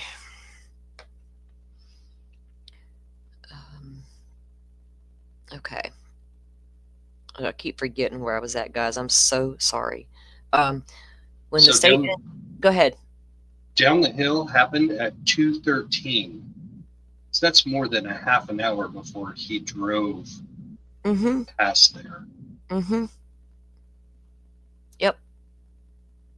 I Okay. mean, no matter how you look at it, Weber was never on that. If that's legit, his van on what we just saw with that timestamp, he was not home coming down that private drive at 2:30-ish to startle any damn buddy. I mean, it's just it is what it is. If that's the proof that's a white van, in my opinion. And I'm no car expert. I don't work for the FBI. I can't make out what kind of car that is over there in Idaho, but I know it's a light colored sedan. This is a very light colored van. I'm gonna say very light gray or white.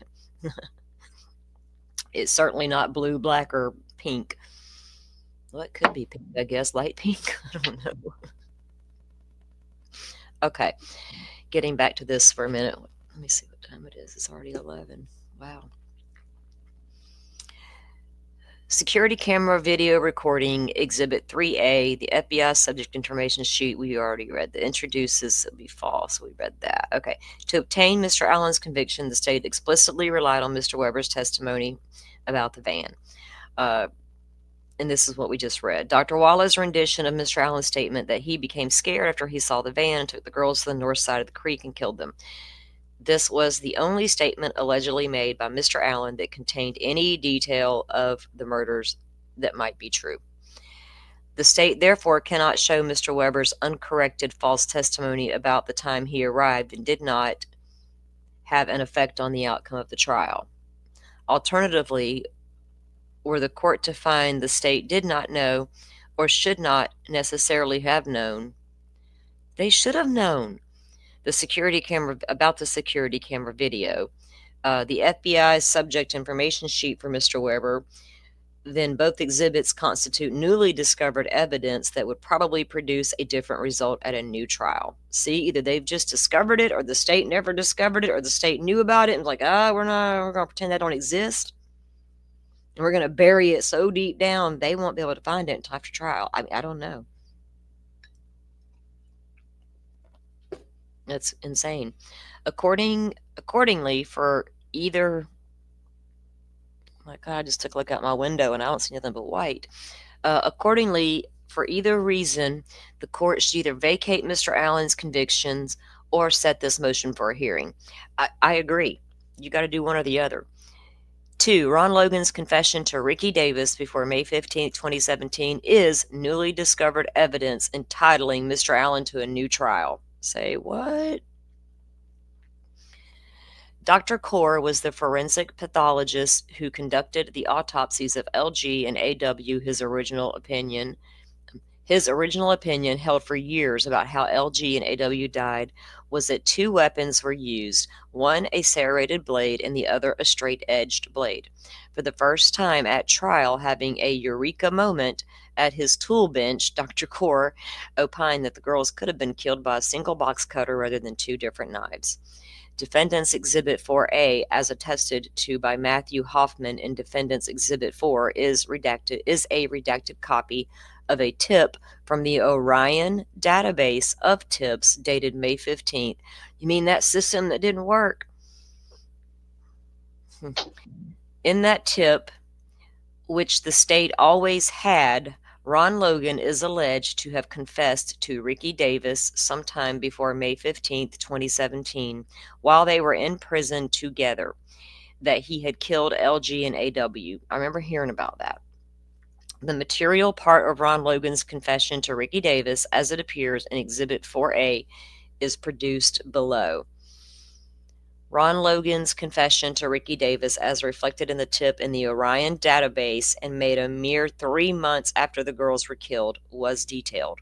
So what did Ricky call in the tip instead of going to the jailers and say, hey, look, this dude just confessed? That's weird.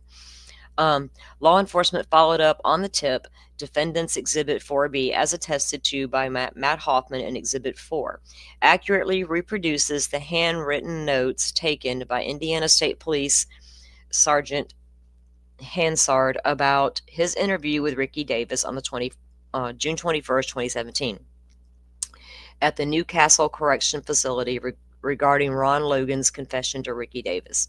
Those handwritten notes of First Sergeant Hansard are attached to the Indiana State Police Detective Wolf's lead narrative summary cover sheet. Hold on, I'm sorry.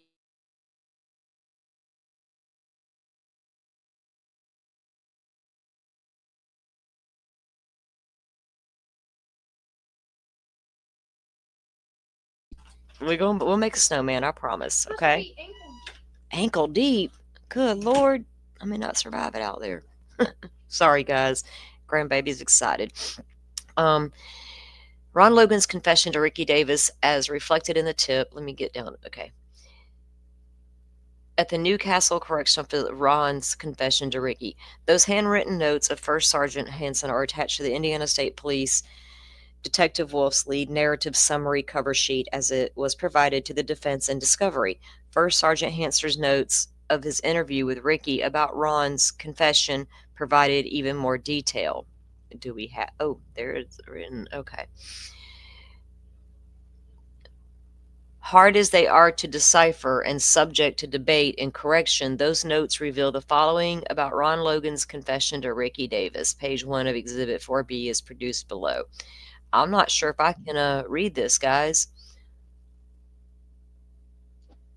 Walking, talking about knowing one of their,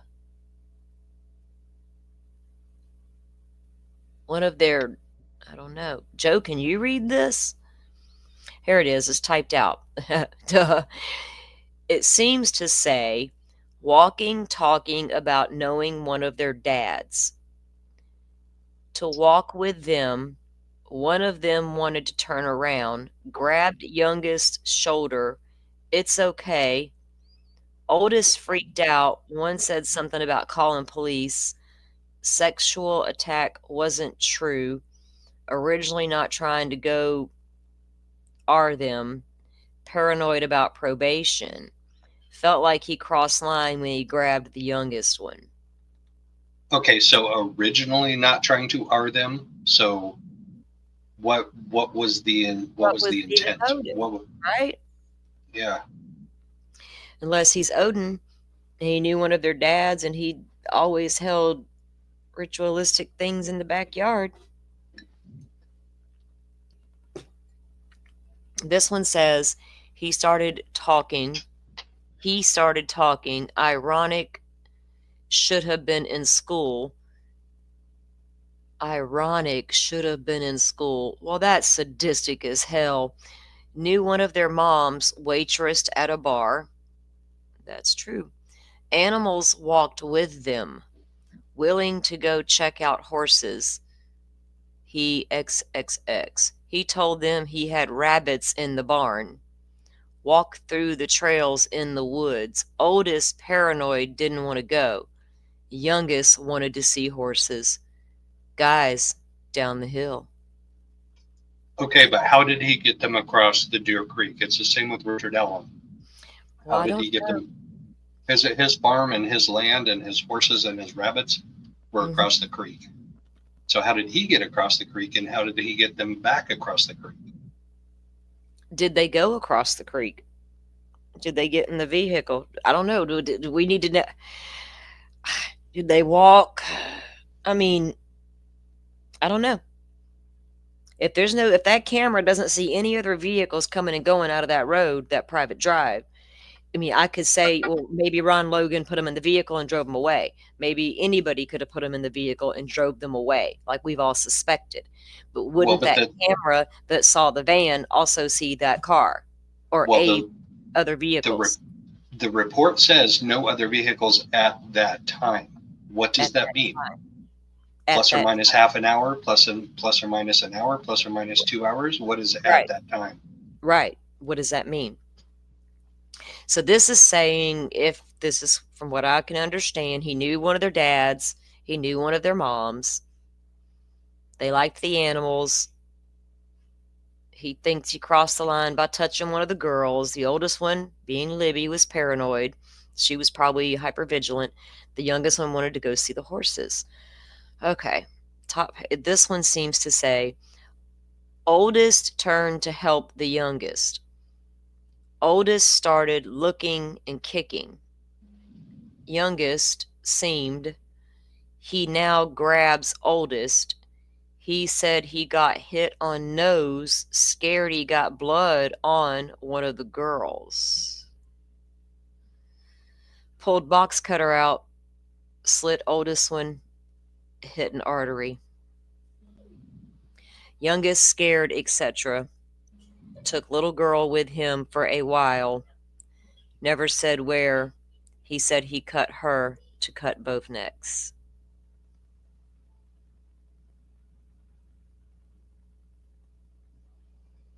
He took the youngest one with him for a little while. Unknown male DNAs. And she was reclothed. Damn, I got questions. The next one says, he left again, came back later in the evening. If that kind of matches some of his phone pings. Search going on. Later on, late hours, tried to move oldest to area not going to be found. Place where four-wheelers go. Burned his clothes in a burn pile. Hiking, walking boots, gloves, in a bag. This one seems to say, soles of boots be in burn pile. Next morning, 2 other girls knocked on door, asked to search on property. Feel weird if he said no. He let them take off. He got hold of a family member and got out of the area.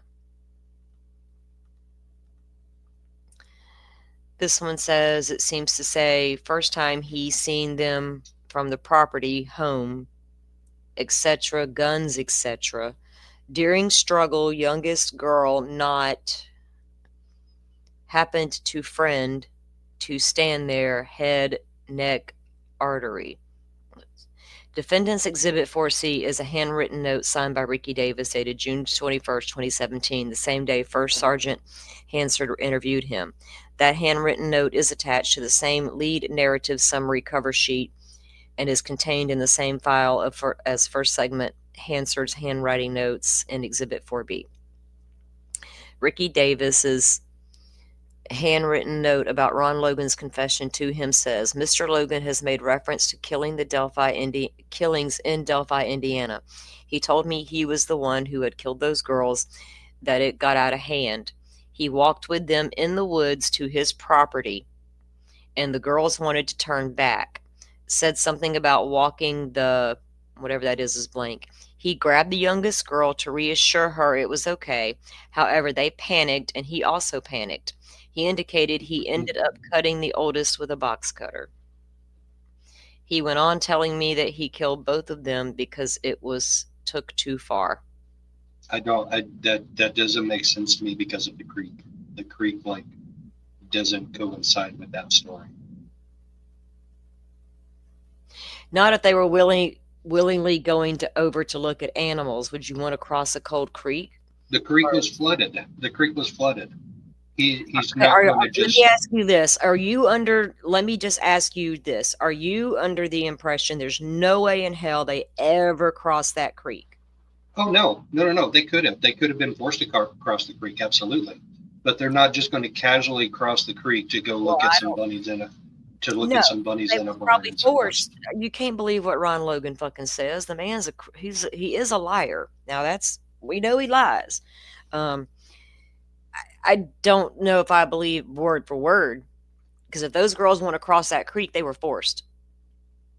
Maybe they changed. They're not. Yeah, they're not going casually. Maybe once they got down the hill, and they're like, "What? There's a creek. You want us to cross this creek to get to your property, look at your horses?" No, that's when they got paranoid, and that's when he grabbed one of them to reassure her, and then maybe he's like, get your ass across the creek. Yeah, could happen that way too.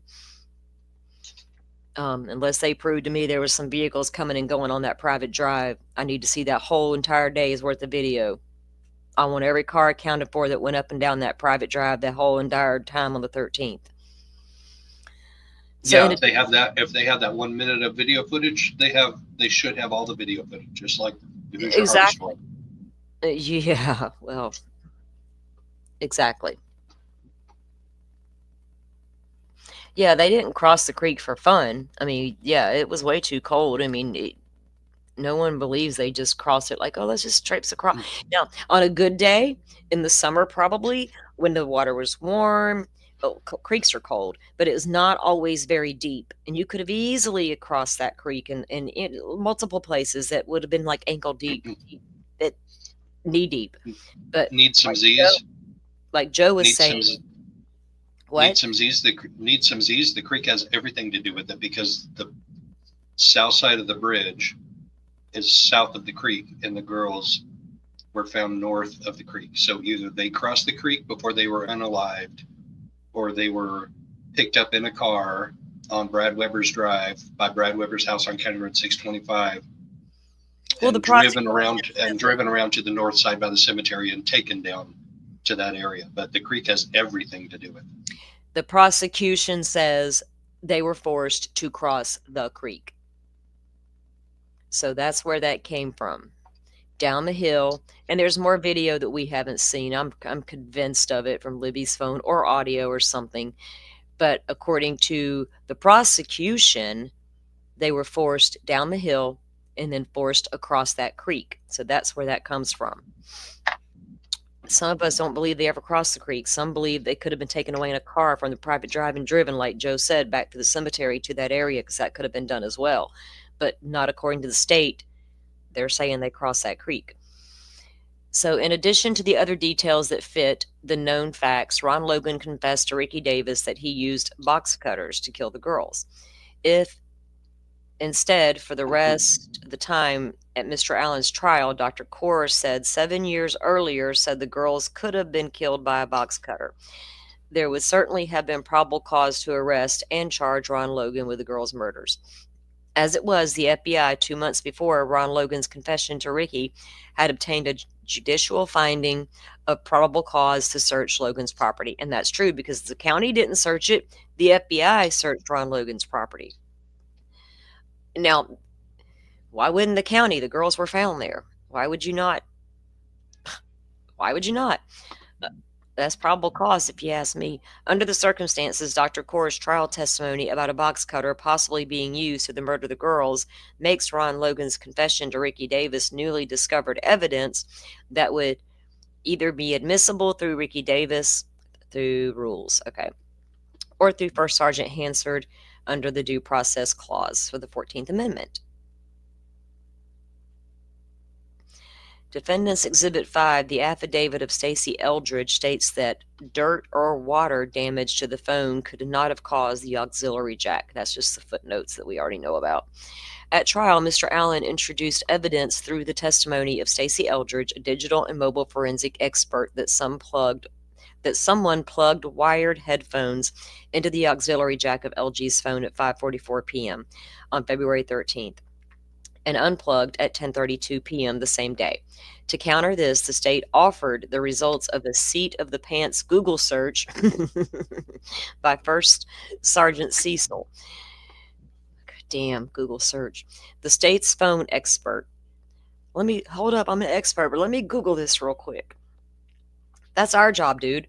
According to First Sergeant Cecil, the Google hearsay told him, in his expert opinion, the log-on LG cell phone showing wired headphones were plugged into the auxiliary jack at 5:44 on the 13th and were unplugged at 10:32 on the same day. They could have been caused by dirt or water damage to LG's phone. The defense had no opportunity to counter First Sergeant Cecil's expert opinion, courtesy of Google. The court, that's so funny. The court should read Ms. Eldridge, it says Ms., but should be Mr., right? Eldridge's, or was it a woman? I don't even know anymore. Eldridge's affidavit, Exhibit 5, in its entirety, but the short version of Eldridge's actual expert opinion is nothing. You laughing at me? Nothing in the data on LG's phone indicated there had been water damage.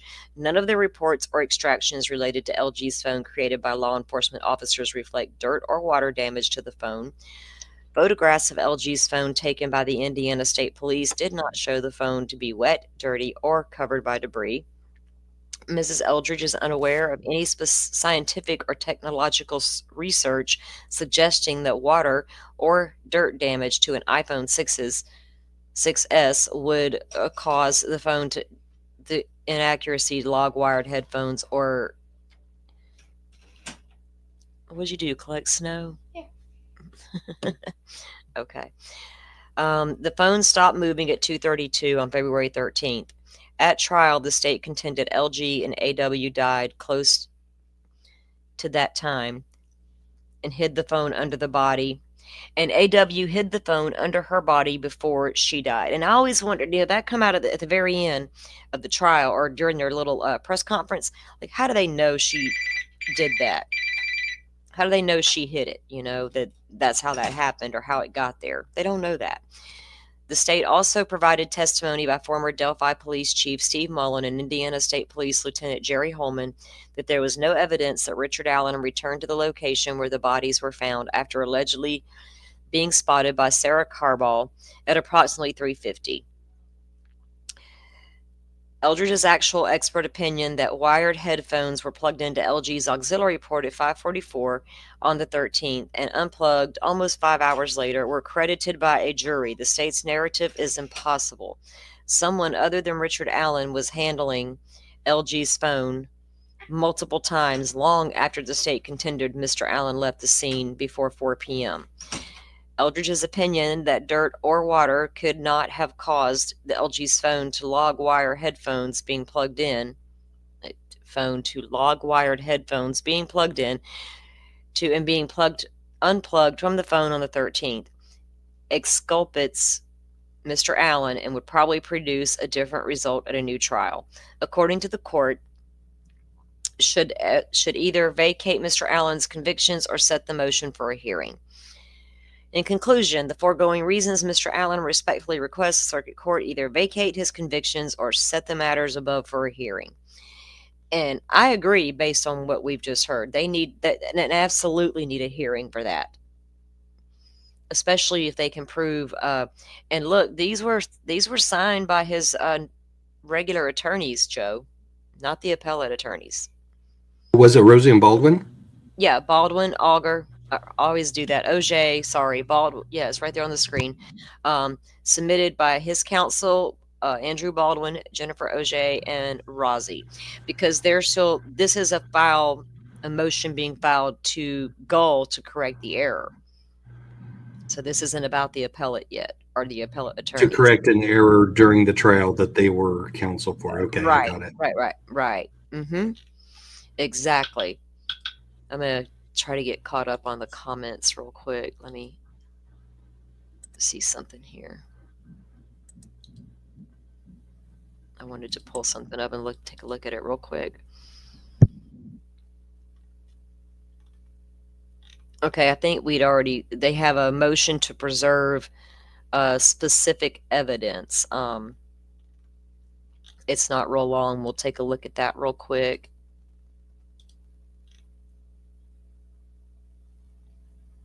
Is there some kind of a thing where the state destroys evidence once a trial is over?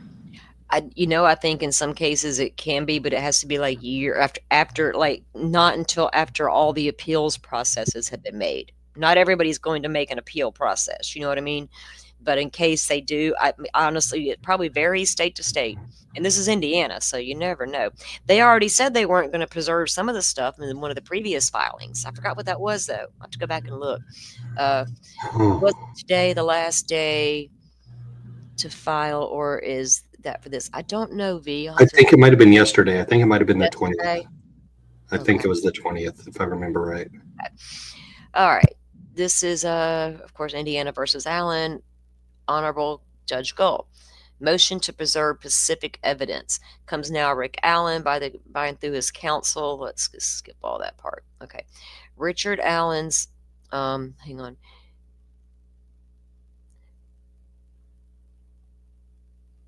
Okay. Moves this court, the state of Indiana, including the prosecutor's office and all law enforcement agencies, labs, or state, federal, or local bureaucracies that possess any of the following evidence to preserve said evidence and not destroy or lose said evidence, Carroll County.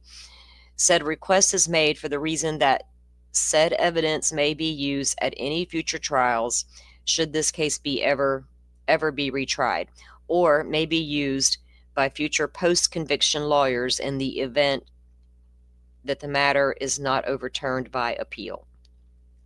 Okay. Richard Allen's attorneys request the following specific evidence to be preserved. All physical evidence taken from the crime scene or near the crime scene, including any belts, cigarette butts, or any electronic items, whether or not they were working.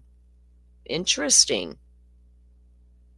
Were there other devices found out there? All DNA swabs taken during the investigation or even during trial or afterwards. That would include all your alternate suspects' DNAs. All forensic evidence obtained during the investigation or even during trial or afterwards. Any and all reports or lists that identify anyone whose interviews were erased. Any and all reports or lists that identify anyone whose interviews were erased while in possession of law enforcement or the state of Indiana.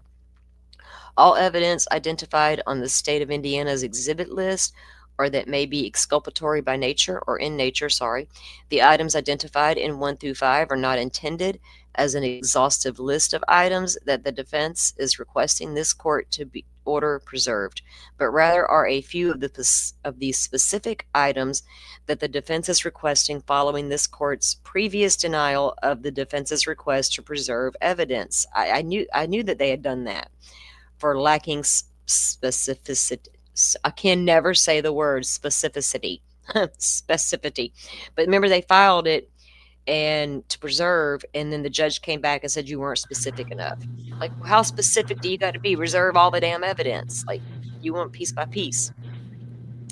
Right. There are in the 3-day hearings, the defense exhibits were like A through YYY. I mean, there were literally like 75 exhibits, and they're all specifically labeled. They were all specifically entered into as evidence. So, I mean, do you need to say A through YYY? Right. Okay, that's specific. That's very specific. That specifically delineates. And then the state's evidence was 1 through 38. I mean, the state had literally like 1/5 of the evidence that the defense presented in those hearings, but that is quote unquote all evidence. So just label it specifically, I guess. But that's ridiculous to say, oh, it's not specific enough, I can't preserve it. Really? Okay, so there's quite a bit left in this doc drop that Sleuthy has together. We could be here a while. This one's not long. I want to read this one real quick. Let me present this before we go. I may come back later. It's a snow day. Got nothing else to do. Eat chili and stay warm. And go make snowmen with your grandson. Yeah, I got to get out there and play with him for a while because I'm telling you, it is coming down quite well, and all I see is just white all over the ground. So I do got to go play with him for a little while. This is a once in a lifetime thing, and he probably won't see this again for the rest of his life. Maybe once or twice in the future, but it's pretty rare. I hear my son getting on to him. He's probably getting on his nerves. Time for grandma to intervene. He's probably begging him to go back outside. All right, this is Kathy Allen's affidavit. The affiant Kathy Allen, upon her oath under penalty for perjury, says, I am Richard Allen's wife. On October 26, 2022, my husband was interrogated, arrested, and jailed. The next day, October 27, 2022, I paid Brett Gibson, a lawyer in Lafayette, Indiana, $5,000 to represent my husband. Exhibit 1A is an email I received from Mr. Gibson's office acknowledging that I had paid Mr. Gibson to represent my husband. Now, she says that he was interrogated the 26th, and the 27th she paid for the attorney. The evening of October 27th, Mr. Gibson sent a letter by email to the Carroll County Sheriff, Nicholas McClellan, and Nicholas McClellan, the county prosecutor, telling them he was representing my husband and they should cease all questioning of him. Exhibit 1B is a copy of that letter sent to Mr. Gibson. About 10 p.m., Mr. Gibson called me to say he would not be able to get my husband out of jail because he was going to be charged with murder. See, so that goes back to the safekeeping stuff being done without an attorney present when he actually had an attorney already. And then still putting him in there under a false name and all that. I'm gonna have to go, since we know that Bob was live earlier, I'm gonna go catch that on the replay and get some some of his thoughts on it, some of his legal thoughts on what's happening here. Like I said, there's still quite a bit left in this docs drop to go over. But I'm going to call it a day for now and get out there and play with the grandbaby for a little while. And I may come back later to do a little bit more of that and to do my Sebastian show because I didn't get to do that yet. And I don't want to put out a false thumbnail kind of thing,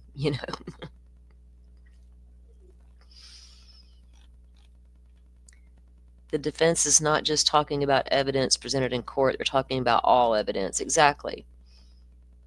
But they had to name specifics because they did file to preserve evidence, and the judge did deny it, told him that they didn't word it properly. She needed specifics, and you would think all of it would be preservable until they figure out if this man's going to get a retrial or file an appeal and all that good stuff. You know what I mean? Thank you, V. Yeah, we're Floridians, so we're going to go try to have a little bit of fun in the snow and see how long we can take it. Let me ask you guys, is it you? Because it's cold here, of course. Boy, it's coming down more now than it was. But is it when it snows where you guys are, does it make it colder? Or is it just like normal? Like it's 25 degrees. No, it Holy makes it colder. I ain't going to It's be the out there long. humidity. It's the Right. humidity. The humidity makes it colder for sure. Okay, well, Florida, right now, I'm at 25 degrees with a feels like of 15. I will not be out there long, and I will not be okay. Just put on layers. That's the best thing. That's what I've been Midwest- doing because y'all know I'm Yeah. a smoker. I smoke, and I don't smoke in my house, but I'll go out to the shed, and I just get it across the yard. I don't go out there that much when it's too cold. Like, no, I ain't You got to doing have it. them on undershirt. You got to have a t-shirt. You got to have a Oh, long I've been sleeve shirt. Then layered. you got to have a sweater. Then you got to have a sweatshirt. Then you got to Oh have yeah, a jacket. I got plenty of layers, and I got my chair in my shed along with my blanket. I take my phone out there and sit there and mess around for a minute. I'm like, oh hell no, I'm going back in the house. And even if the shed's pretty warm, but yeah, I can't sit under the pole barn at my table today. I'd freeze to death in the snow. 15 degrees, my ass. All right, guys, y'all stay warm wherever you're at, and I'm gonna stay warm where I'm at, and go play with the grandbaby for a little while. If Joe's going to go live later, he'll get that set up. So you guys, let's drop your link, Joe, so they can sub up. Most of you probably are. Yeah, layers is the key. Forrest, I reached out to Forrest the other day after he had to leave the stream to go take care of his roommate. I hope everything is progressing for you guys. So Yeah, 8:30 tonight is the plan. 8:30 Eastern. okay, yeah. So Joe's got some interesting information to talk about this evening. So we're going to go over that, and like I said, I might be back later on today. I'll let you guys know with a notification if I get it out there. Normally, if we get any kind of snowfall here, it's very few and far between. It doesn't stay on the ground long. But I'm telling you right now, what's out there is all over the ground and it's staying. It's not just melting. Yeah. Like, Well, two states down from the me, they're saying under a is blizzard warning. So the saying for snow is sticky, no sticky, no sticky, sticky. In other words, if it's wet snow, it's not going to be around very long. But if it's dry snow, it'll stick around for a while. this is dry, and my whole front yard is covered in snow, and my grandson's telling me the whole backyard is completely covered. So I'm about to go look. All right, guys, you have a great day. Thanks for coming in and going over the docs with us. There's some interesting information in there. And like I said, you can find that link on Sleuthy's Google, her Twitter. The Google link is there. I'll drop it in the community tab over on my YouTube page as well. So great. Subbed up to Joe. Good deal. All right. Thanks again, everybody, for coming in. And we do appreciate you being here. Thank you all for watching this here video. Please like and subscribe and follow. Much love from Little Yas to each of you.